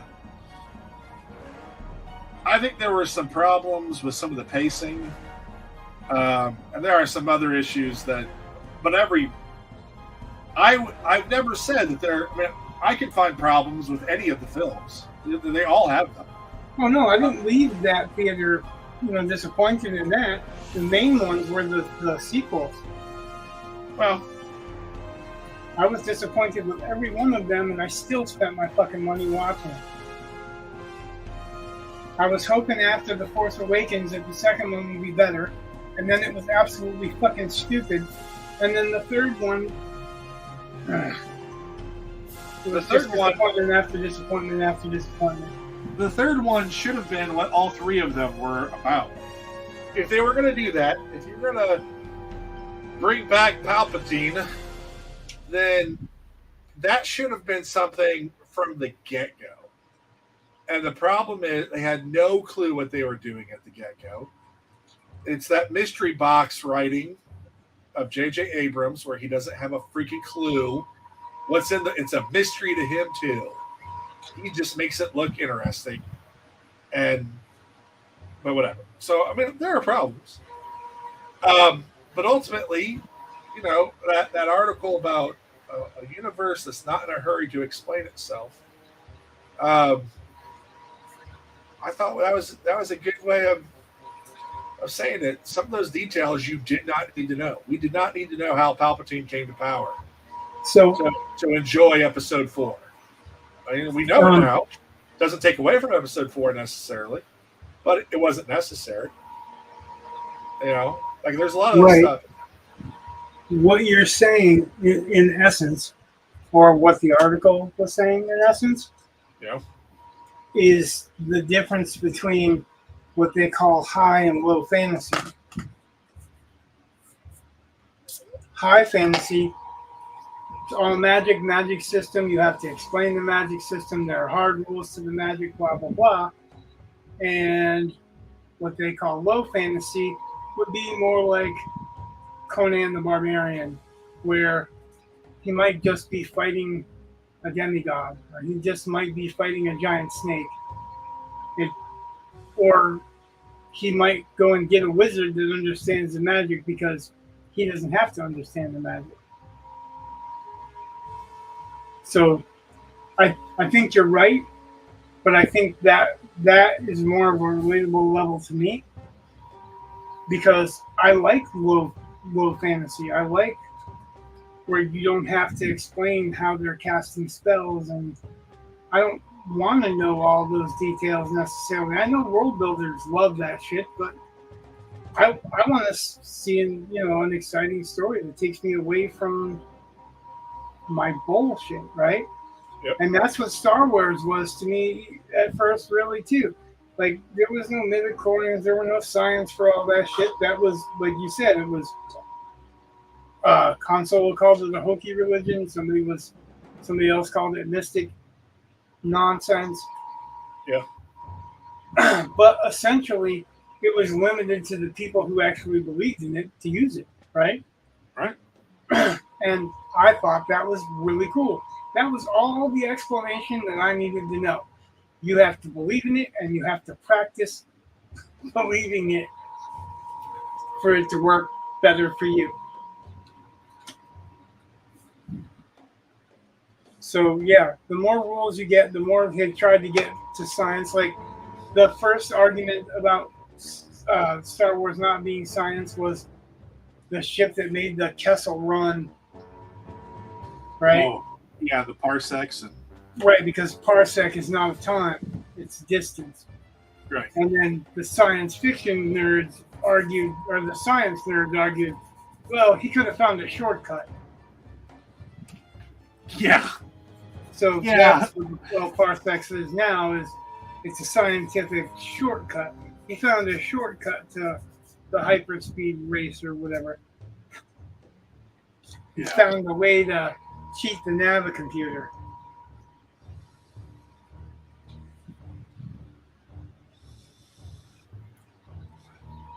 I will be right back, but if I don't go now, I'm going to go now. See you in a minute. Once I figure out how to run my controls.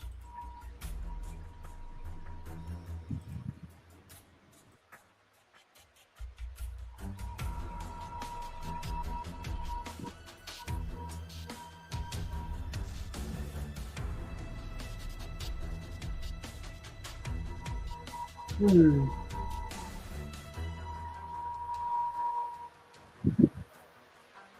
never discussed what the cops are going to call here.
Did you see Adam's comment, Rich? No, probably not. Okay, he said, A, he thought Woody Harrelson should have been played by Matthew McConaughey. I did see that, but and then he said, parsec in the Star Wars galaxy is time and distance. I don't know why no one comes to this conclusion. It's just like a light year, time and distance. All right. well, yeah, but that's the argument. Parsec is distance, not time. Well, what's funny, I think, Like I'm not making scientific statement because I stay away from science unless it directly involves my life. Lucas was okay with going back and tweaking things, but all you had to do was do a voiceover, so it was, I beat the Kessel Run in 12 Nurgots. Right. But that wouldn't have sounded like he knew what the fuck he's talking about, and that's what he wanted to do, sound like it. Well, I'm just saying he could have put the correct. It's like there's no way that you would travel at the speed of light and be able to see anything. Oh, I know. Because realistically, that's all bullshit. Well, I know. The fact that they go from planet to planet to planet. And if you're traveling at the speed of light, if you walk from the back to the front of the ship, aren't you traveling faster than the speed of light? Yeah, I don't know. That's all kinds of questions that I don't care. Yep. I'm like, I'm not going to go that fast, so I'm good. Laser blasts don't make noise. Spaceships don't make noise in space like that. You know what I mean? It's just stone doesn't catch on fire. If we expected it to be realistic, you're going to the wrong movie anyway. That is true. And that's the kind of point where you're saying, and I was saying Harden's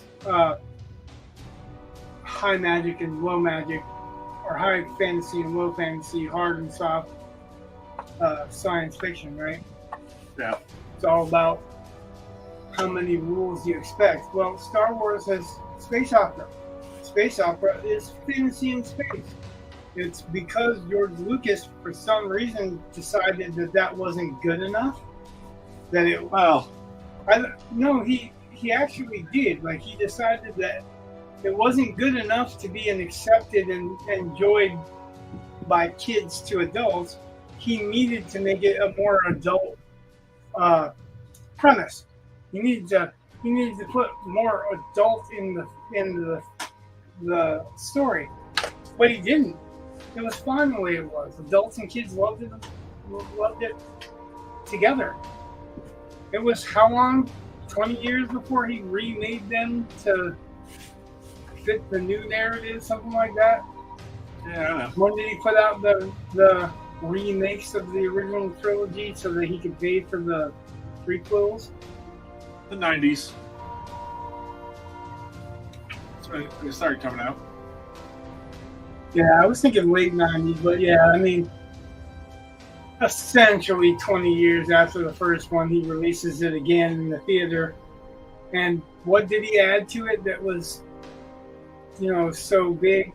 And some of that was pissing me off because I saw some of that in the theater. And like when I went to see Empire Strikes Back, the remake in the theater, it pissed me off that they added a Vader scene without James Earl Jones' voice, but for nothing. I mean, it's not so much that they added the Vader scene, but it had no reason to be there. All he says is, "Prepare my shuttle." Like, really? You needed to add a scene of Vader saying, "Prepare my..." Just have him walk on the fucking screen. That's good enough. You just had to have him say those 3 lines. Some of it just, like them changing what Ben Kenobi said to him in the first place or originally, so that they could fit it to the later or the prequels. so that George Lucas, instead of having Anakin be an advanced pilot, an accomplished pilot, quote unquote, right? Right. He could be a little kid that has never won a race. No, trust me, that was the biggest mistake in all of Star Wars. Well, that was the whole point of doing the prequels, is that George Lucas wanted to do a Star Wars space race. That's why he wanted to do that movie. It didn't have to be a kid, and that's the problem. It screwed up the timeline. It screwed up the timing, so that episode 3 ends up being rushed. It didn't have to be episode 1. It could have been an offshoot. Yeah, and yeah, that's one of those. But again, that's always bothered me that because they made him a child, there's no protagonist in the first film, and B, I think there was more of a promise from episode 4 about Darth Vader hunting down the Jedi, and instead we got Order 66, and it doesn't really make sense.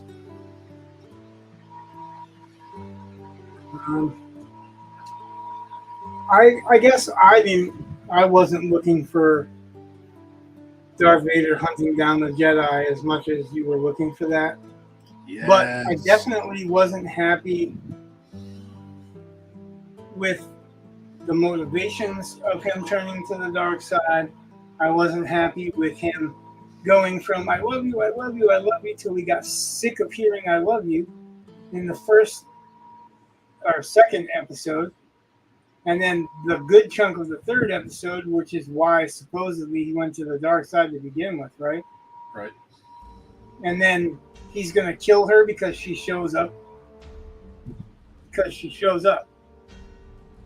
Well, and a lot of that, I think that motivation is because it wasn't developed with enough time. And I keep going back to where do the problems all come from? And it comes from starting the prequel, the first one, with him as a child. That was a completely unnecessary story it screwed, like, so here's this kid, Natalie Portman is an adult politician, and in the second film he wants to, I think the idea that she was supposed to be adult, just like later teens. Well, but whatever. It doesn't really matter much, but I'm just saying, for me, I didn't feel like she was supposed to be an adult. She's mature enough to be the leader of a country. Responsible. She's a princess, and yeah. I didn't think she was. I don't know. I just loathed to rewatch it, but I didn't feel like she was the leader as much as the ambassador or the representative. They defer to her, so she's way too old for him, and it makes that creepy. And you need to develop the relationship between him and Obi-Wan Kenobi, and that barely really gets done. And it's all because you've got Qui-Gon Jinn in the first one raising a kid that's not. I don't know. Yeah, Adam says it's supposed to be like 9 versus 13, which at that age is a huge difference. And even 5 years after that. So, a 14-year-old and an 18-year-old. Like, that's just kind of creepy. And all kinds of stuff doesn't make sense about that. The first one is where the problems start. And if they should have not needed that, it was a dumb storyline. I can enjoy them because whatever. And episode 3, in my opinion, gets better. They've actually made episode 3 way better if you watch the Clone Wars. You get to see all the stuff that's going on at the same time. It's actually kind of neat. But well, Adam, it's okay. You could be wrong. Adam didn't like Ewan McGregor as Obi-Wan. Actually, that's the only thing that I liked about the first ones. Like, I'm sorry, but he had the mannerisms down. He did, in my opinion, the best job of anyone that would have been there to do that job. And that's saying a lot for me. You know, like, you don't have to agree. I'm not going to say you're wrong. I'm just saying, you know, we disagree. But I think Ewan McGregor did a hell of a good job. And I don't think anybody else could have actually played that role. I haven't seen anyone that could anyway. He had Alec Guinness's mannerisms and speech patterns down. Pretty darn well, yeah. I mean, like, I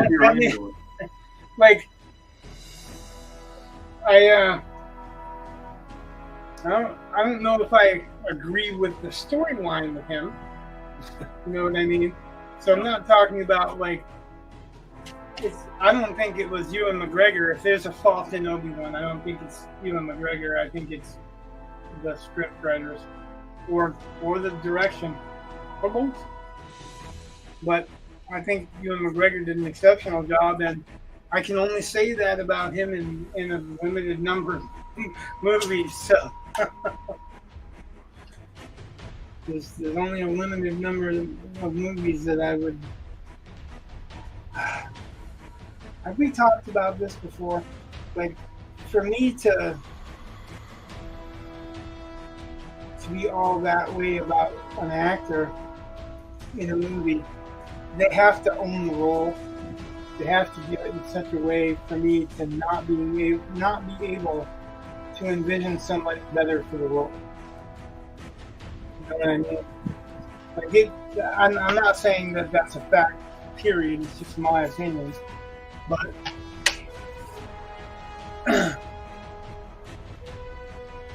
tell me someone that you think would have been better as Obi-Wan, better that could pull off Sir Alec Guinness's mannerisms.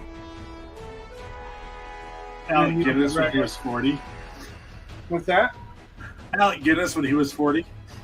Well, that wouldn't be pulling off Alec Guinness. It would be Alec Guinness. I mean, yeah, that's always the best option. And actually, I don't think he could have played that when he was 40. Probably not. Although, I don't know if you watched his older stuff, but he had some really good older stuff, too. And I'm not just talking about, like, The Bridge Over River Kwai.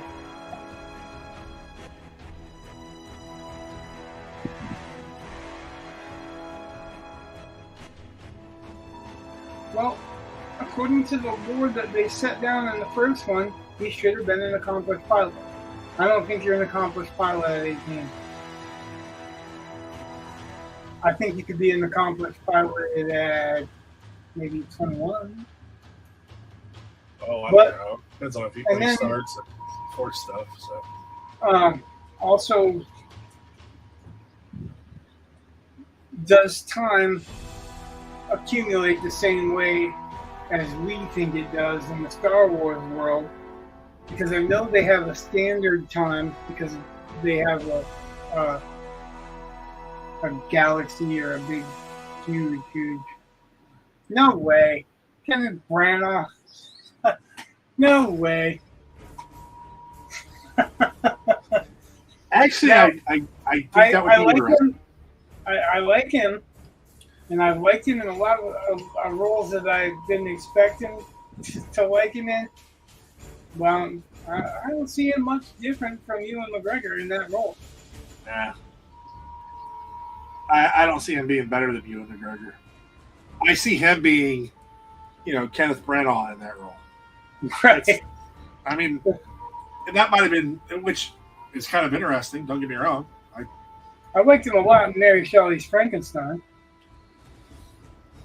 I enjoyed him in the Inspector Poirot. Poirot. Yeah. I can't because I have a vision of Poirot, and he's not it. Although,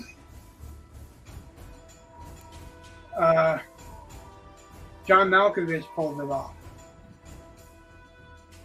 Okay. The ABC murders. Yeah. He also was an old retired Poirot trying to look younger and be younger, but Poirot was kind of full of himself. He was kind of arrogant, which is the actor that played him on most of the A&E stuff.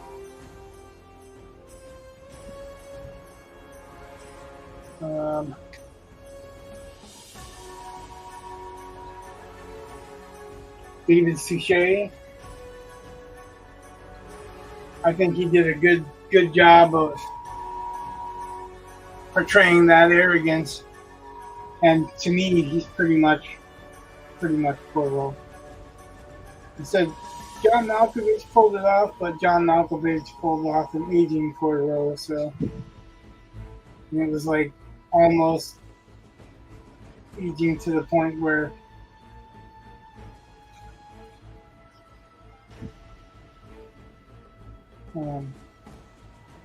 he's senile or whatever.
The more I think about it, the more I think Kenneth Branagh would probably been almost exactly the same.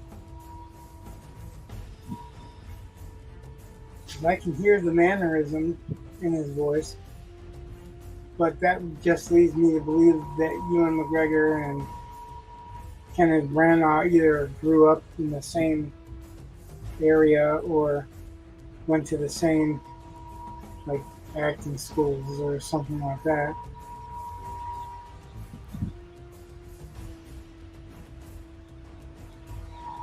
Yeah, Adam said that he loves Liam Neeson, but he could have done without Qui-Gon Jinn. What's that? Adam said that he loves Liam Neeson, but he could have done without Qui-Gon, and that had clearly been insinuated that Yoda was Obi-Wan's master. I agree, but the idea that neither was I, if you remember. He took over his training after. Kind of, he's head of the council. I don't know. That was not. How could he have he couldn't have had a Padawan without being a full Jedi. Well, I still think the Ahsoka stuff is worse than that, though. I mean, the idea that Anakin had a Padawan, like what? Excuse me, what? It just doesn't make sense.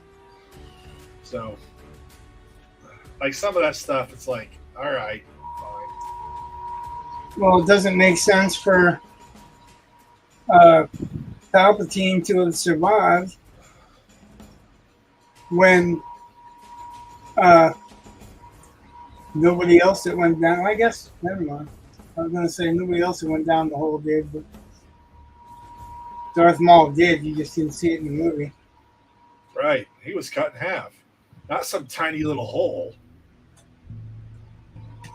Well, the Emperor didn't have a tiny little hole. He was just falling down a shaft and he was electrocuting himself. I know. But apparently the idea is that when he was sending out that electric and when he exploded at the end, that was sending his force ghost out to something else. Oh, okay. Which begs the question, do Sith have force ghosts? They don't seem to. That seems to be one of the things that they are Would scared that be, of. would that Although be, that's wouldn't not that true. be Polter Sith? I don't know, but they do have ghosts. Because they'd be angry ghosts, right? Polter Sith. I don't know. I mean, I know they factored into like Knights of the Old Republic, but they're a lot different than the Jedi Force ghosts. Because they're like, and yeah, they've been in other places too. Because they showed them on Clone Wars, I'm pretty certain. Because I think the ghost of Bane, I think it was Bane, talks to Yoda. So they have them, but they're not as mobile. Adam says, riddle me this, as powerful a Jedi as the Emperor is, why did he have to use the holophone to communicate? Because it would have killed him. Like, you know, that's what killed Luke Skywalker. He was, instead of using the holophone, he decided to project himself through the Force, and it killed him. What? Well, you know, in episode 8, Last Jedi, when Luke Skywalker dies, he was projecting himself through the Force, and he exerted so much of his energy, it killed him. He became one with the Force. However, technically, you know, he did the Yoda disappearing thing. Like, oh, I'm tired of listening to you. Poof.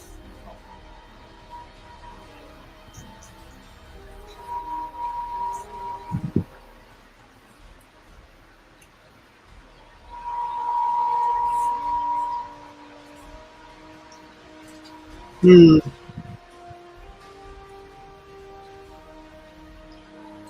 more people talk about Star Wars, the gladder I am that I stopped fucking buying into that shit a long time ago. See, that was one of the things. So, like, Collider and I think Screen Rant, might have been Screen Crush, one of the two, within the last day or two has come out with this thing about how the Acolyte numbers were actually really good. And it's like, based off of, I still can't figure out what they're basing that on. They were saying that the last couple of minutes of the Acolyte made it all worth it.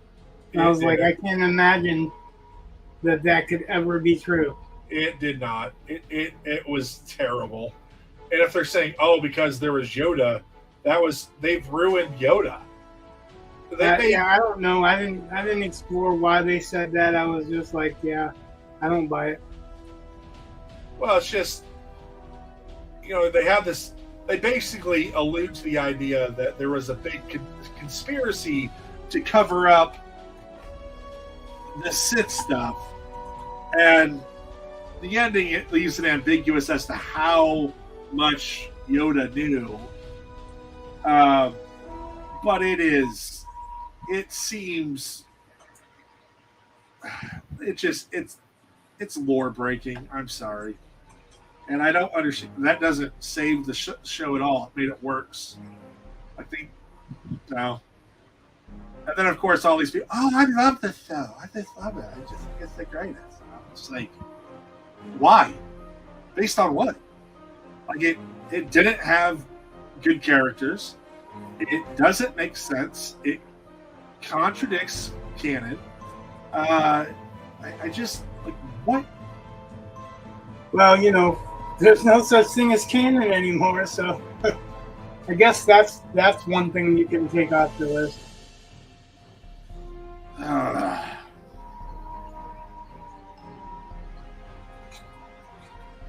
Adam, that was where they introduced the 2D cartoons, the 5-minute shorts. Wait, they did it in 2006 and 2007? So those aren't the ones out when I was in college. Because those were freaking awesome. By the same guy that did Samurai Jack. They introduced Grievous in that film, or in those shorts. They also, I'm pretty positive I was in college. There was also that bounty hunter guy that was like a blob with armor that kept coming back, introduced, that I thought was pretty cool.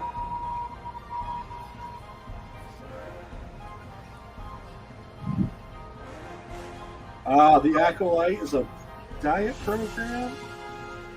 You watch it, you won't be able to keep any food down. Pretty accurate.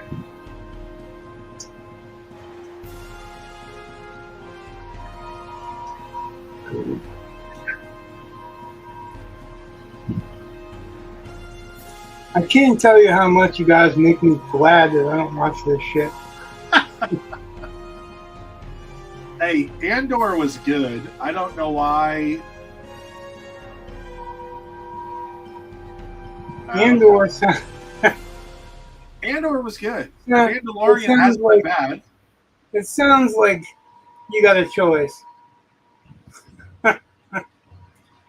This one or that. Well, yeah, Andor was good. Although you kind of had to. Like, Andor did not track well. Like it had overall better numbers than Acolyte.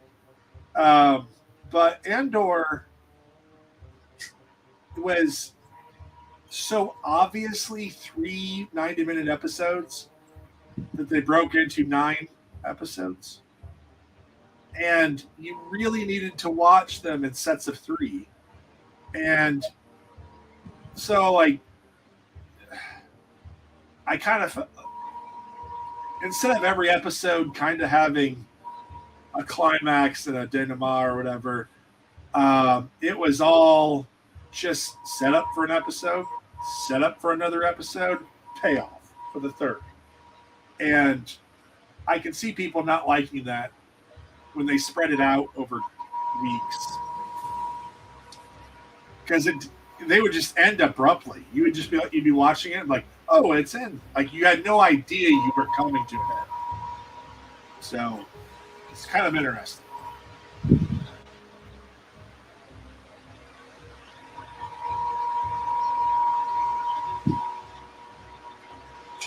Mandalorian so far, although I'm scared for the next season.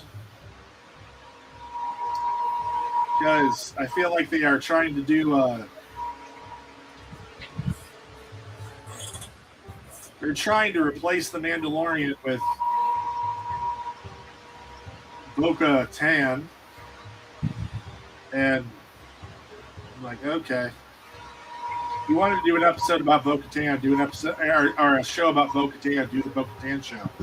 Don't make this guy, and then he's really popular, but you want to push this character? I don't know. I just didn't like it. Was that the Asian assassin?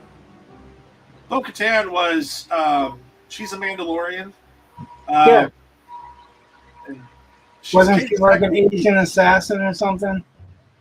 No, I think you're thinking about Boba Fett. Yeah, you might be right. Bo-Katan was a leader of a group of Mandalorians, and she had the Darksaber at one point. That's all in Clone Wars, and she's cool. I mean, I don't whatever, but it seems like it's going to stop being the Mandalorian, And I don't like that they're not upfront about that. I just, it's, you get these characters that people like, and then they're like, well, let's try to get them to like some other character instead, because we're tired of paying this guy.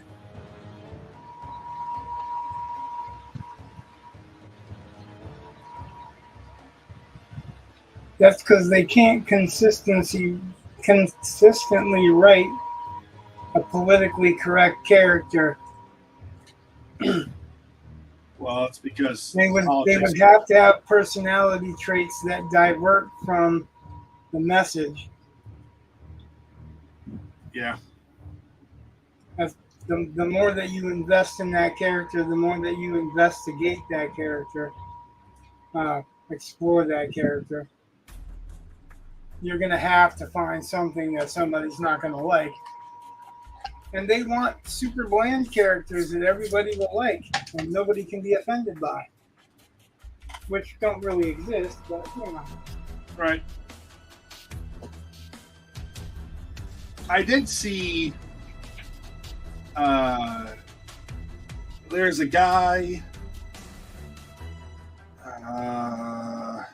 oh, I forget. He was, what the heck was he in? I don't remember. Hold on. He was what? It's one of the, just hold on a second.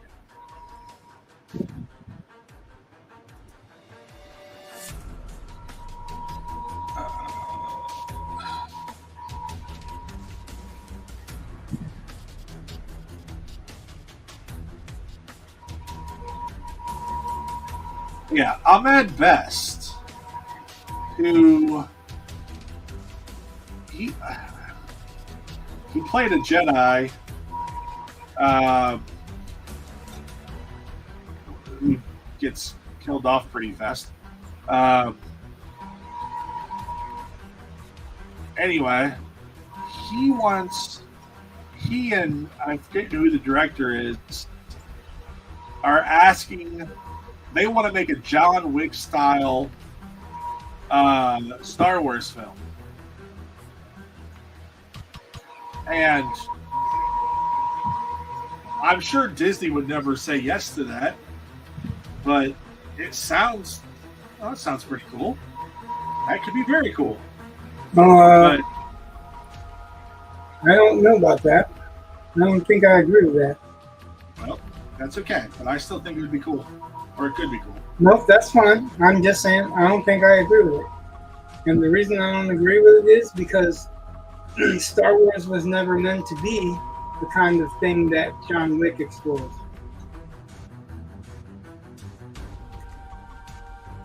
It was meant to be more friendly towards everybody. Even the bad guys, really, they were never strong bad guys. So, and that was, Lucas was talking about that. And I can see that. Like, they're bad guys. They're ostensibly bad guys, but they're not as bad as they could be for bad guys. Even though, one of them blows up an entire planet or whatever, you really don't see much for the whole torture aspect or the bad aspect. Yes, they have the torture droid, but they don't really explore it too much. And I think that Lucas wanted that barrier, which is really weird because at one end he didn't accept the whole fantasy aspect because it was too childish and we needed to have the logic of an adult in the science, and yet you don't want to explore the bad guys to the fullest potential of their bad guyness because it needs to be an all ages thing. But I think if they did it, they would have to homogenize it some, and I don't think anybody would be happy with that. But Definitely, I can do that one.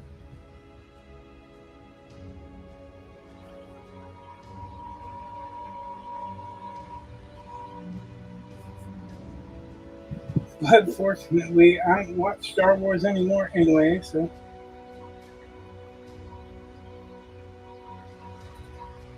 Well, if the quality is going to be like The Acolyte, I'm done. Because I'll always have my movies. But yeah, The Acolyte was terrible. I mean, it's just terrible. And I I can't see. Yeah, but I mean, it was like the CW of Star Wars. I mean, it just, and it cost a ton. So no, not gonna watch You it. mean like the Rings of Power? Oh, I've never watched those. Pat yourself on the back now. Well, I'm just saying they No, held. no, I'm saying. Pat yourself on the back now. I watched the first season, and it was one of those things where you watched it and you were like, well, maybe you'll be getting to something, you know, and essentially it just took Tolkien's world and made all of the white guys or anything that would seem like white guys be bad. Any white guys that aren't bad in that are directly serving women. No, pretty much that's it. The good guys are all either there's a black elf, there's a white elf that's married to a white dwarf married to a black dwarf woman.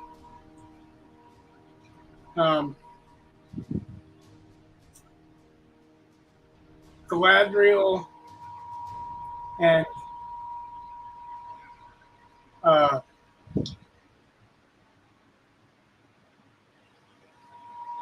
what the hell's his name? Elrond.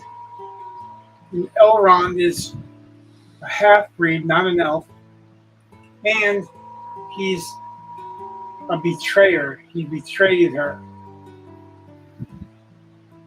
which makes total sense on why they're on the same side in Friends and Lord of the Rings. Yeah, It's supposed to take place much, much, much, much, much, much later. And then Galadriel is supposed to have been around since before the White. I just feel like if you're going to change the source material that much, where really you're just using the name, the genre, that's it, then why don't you just give it a different name? I mean, I know what. I mean, I know they paid for the name. They want to use the name. I get it, I guess. But in the end, it seems like, yeah, you didn't really want to make a Tolkien story. You wanted to make, which is what people want. That's what the name is for. You wanted to tell some other story that, okay, and you could have. No, as usual, they're not trying to build off of what's there. They're trying to tear it down and replace it like it never existed the way that it existed in the first place. Yeah. That was more evident with The Acolyte than any Star Wars property I've ever seen. They made the Jedi out to be evil, political, terrible child stealers. I was like, okay, this is garbage.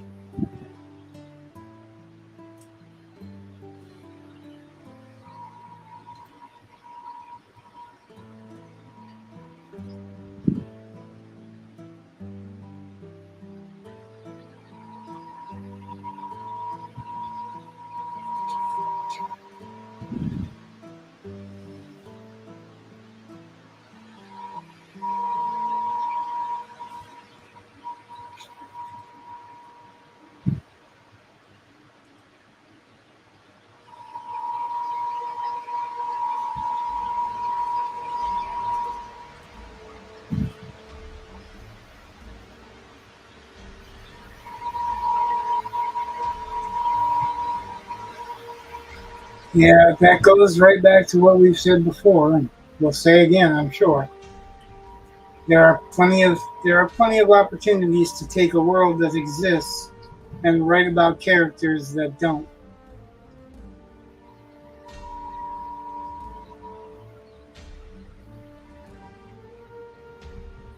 You don't have to destroy what's there.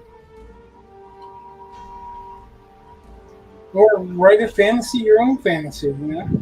That's what I'm saying. Like they could have There's just no reason that you can't have, your own type of fantasy. yeah. And let's face it, if you're going to do all those changes and cut, and break with the established lore, then why do you want the established? Why it seems fraudulent almost because you're you bought the name so you could sell something that That's isn't it right really, there. it's like I don't know. You bought the name so that you could sell the name. Yeah. That's exactly what it is. And then you're upset that people don't like the product because it wasn't the product that they actually wanted. Right, bait and switch. Yeah. But because they own the rights to do whatever they want with it, they say it's not bait and switch. It's just they do Right. what they want with it. Well, that's like, so in Indiana, there's, and I'm assuming a few other places, although I don't think, let me ask you, Rich, have you ever heard of Pizza King? I might have, but remember, I lived in Michigan for a long time. Right. But it's not a So that's huge that franchise. area. Yeah. What's that? It's not a huge franchise, but it is a pizza chain. And my family, oddly enough, has a kind of a long connection to this pizza chain. And thus, I enjoy the pizza quite a bit. But there are two Pizza Kings in my town, and they're terrible. And the Pizza King in Gas City, terrible. And here's why. It's not what I would consider to be Pizza King. Like, Pizza King, you can go and order a royal feast. That's an amazing pizza. But at these other Pizza Kings, it's not on the menu. And therefore, I'm sure it's probably fine pizza, but I hate it because it says it's Pizza King and it's not Pizza King. It's because the franchise was actually split in two, and there's a dividing line, which I am sadly on one side in my locality. Divorce? I think it's two brothers, and one went one way and one went the other.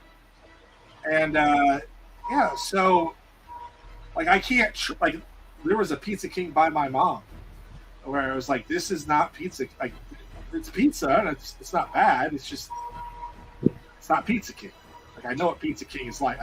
Pizza King is a very distinctive. I would say it's I think they call it a tavern style pizza now. And I love it. I really do. Some people don't like it, but I don't care. And when it's done right, I think it's great. In fact, it is the foundation upon which I base my theories of pizza on. Namely, I don't like large toppings. They all had relatively small toppings. So that every bite is the same, kind of. Like, it's not like, oh, a giant piece of green pepper, so the whole bite tastes like green pepper. Or a giant bite of onion, so it all tastes like, it's much more even. And I love it. But when it's the wrong kind, it's not like that, and it annoys the crap out of me. And that's how I feel about what Amazon has done with Lord of the Rings. It's not Lord of the Rings. I don't care that you paid for the name. I don't care. It's not what I expect. So, No, I mean they've got a bigger budget than the Peter Jackson movies. And Yeah. it doesn't show. You know what's stupid? It is a lot of politically correct nonsense. Like I say over and over and over again, I don't want politics, like political crap, in my fiction. I want to escape the political crap because it's everywhere today. So I saw something, and I forget, they were talking about, I think, comic books. And I'm really sad because I don't remember what the video was, but I know it was a video. But they were going through and they were talking about how a lot of stuff nowadays, it's not that it has politics in it. It's that it reads like propaganda. Well, yeah, because there's no glancing off or fair exchange. Right. And there's no saying, "Oh, I can see your point of view. This is my point of view in the character." It just has to be one agenda. Right. It's more interested in pushing the agenda than pushing the story. And that's, I can kind of understand it's nearly impossible to stop a reader from inserting politics into what you write. Like they're going, and I would argue it's going to be really hard for a writer to keep it all out anyway. Not that I'm saying you should say, well, screw it, I'll just put as much as I want in. Well, to a degree, you're going to put your beliefs in there, but right. Like, so when I was saying that, when I was mentioning that you show both ends, that was how I was taught to write. You show both sides of an argument if you're going to show an argument. You don't show a winner. Because if you show a winner, that's exactly what you're doing. You're pushing a cause, you're preaching a cause. Your character, your main character, could have one belief throughout that agrees with your politics, but there has to be just as strong of a foil character for everyone to feel like it's fair, right? Yeah. And that's exactly what you want to do.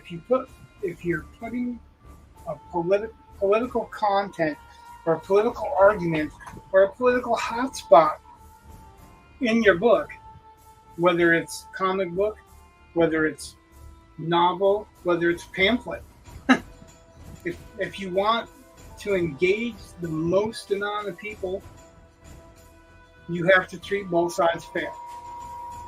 That's what's lacking, actually, that's why everybody's polarized today, because they don't do that. They don't treat everybody fair. You're either an idiot or you're on their side, or you're fucking cheap or you're on their side.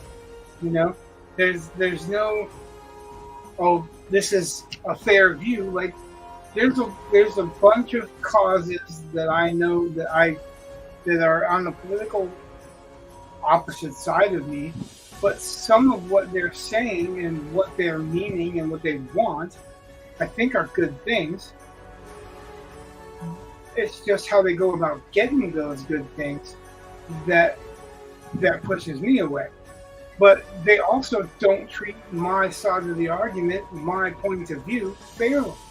When I allow them to express everything that they want to express, I should at least have reciprocation in that.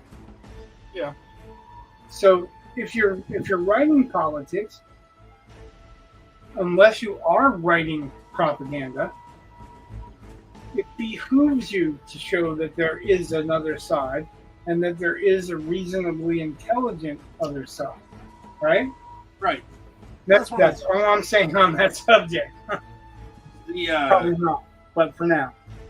Probably not forever, but for now. The novel I'm working on,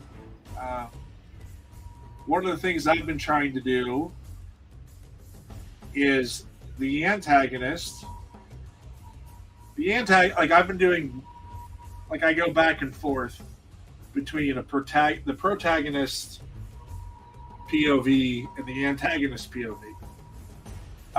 And when I am in the antagonist POV, he becomes the protagonist in my brain. I want him to win. Like I want to treat him not as an obstacle for the protagonist, but as a character who has goals. And so every part of him, I want. Do we know what we're calling these guys? Sorry to interrupt, but do we know what we're calling this police force? Hold on, that might be my thing. It's okay if not. I just want to know if so, because I was going to put something on the back of their flak jackets. So Oh, looking over the screen. I don't want to write police.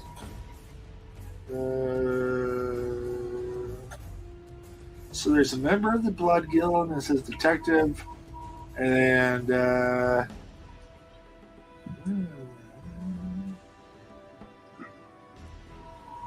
no, I don't know.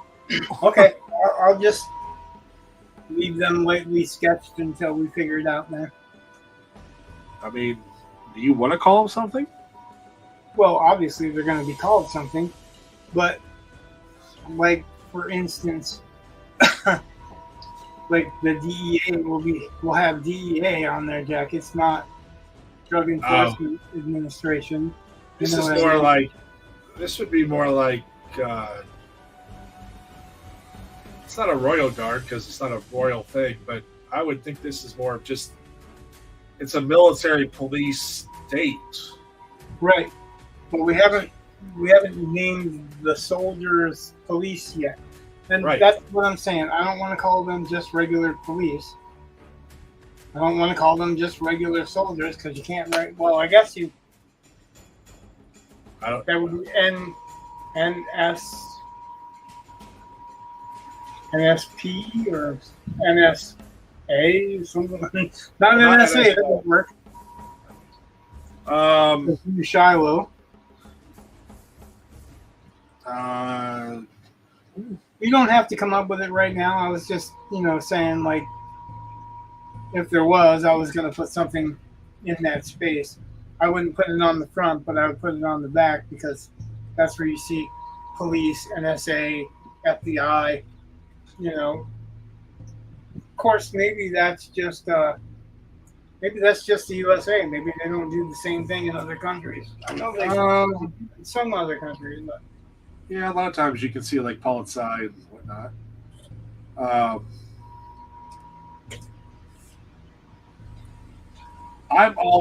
For some reason, I'm always drawn to the term gendarme. I kind of always turned off by that term. Well, then don't use it. That's why I'm. Well, no, I mean, like really, that's like the only. You're talking about the French. Yeah. Police. Military, police, yeah, whatever. I've always been like that's the long way of saying something short. Why don't you just call them the NSG? Adam says Public Safety Corps. I don't know. We'll have to think about it. That's got some validity to it, but like it's NS is New Shiloh. That's the city. Right. State. So, New Shiloh, safety, New Shiloh. Well, I mean, it could be NSC or NSSC. NSSC. I don't know. We'll figure it out. Doesn't run off the tongue though. Though it is an interesting direction. Yeah, right. It's both. Hey, Rich. So it's like, yeah, it's 11 o'clock. Yeah, you said you wanted a short stream too. Well, but it's 11. I actually got this laid out. Okay. So I'm not missing anything. I'm just kind of cleaning it up, and that's the way that I generally develop characters like that. I'll lay them out simply and then go over them and over them and over them until I get them where I want them. But This seems to That's not the problem, Adam. be competent. Oh, Less water. I think he was trying. I think the assumption was that. Oh, you want a short string? No, that's just a matter of whether you're letting it run free or you're squeezing it. Actually, want to hear If a you put fun your thumb fact? on it, you can get multiple streams. Here's a fun fact for you, though. I call it the golden rule. After you get beyond small creatures like mice, but like cats and dogs, and all the way up to elephants, the average time on all species is to urinate is 22 seconds. That's how long it takes to empty out the bladder of an elephant, a human. That's the average speed. Wow, I used to whistle I Dream of Genie 3 or 4 times while I was pissing. Yeah, well, trust me. I said, I was like, I read that and I saw that and I read articles about it because I thought it was such an interesting fact. I was like, this can't be real. And they're like, yes, you can have longer streams, but for the most part, the average is 22 seconds. Just don't cross. I'm not saying that that's not average. Maybe I had an above average length of pissing. There have been mornings where my wife has been outside the bathroom door and she's like, I cannot believe how long you just peed. It's like, well, I said I used to hum or whistle I Dream of Genie. So I get through that theme 2 or 3 times sometimes. So like that's longer than 22 seconds, at least at my pacing. Anyway, with having said that, I have to go. So if you want to call it, we can. But otherwise, well, yeah. Only thing I was saying when you called it for time was that I'm thinking of them kind of like Japanese police law enforcement anime kind of troops where you see them right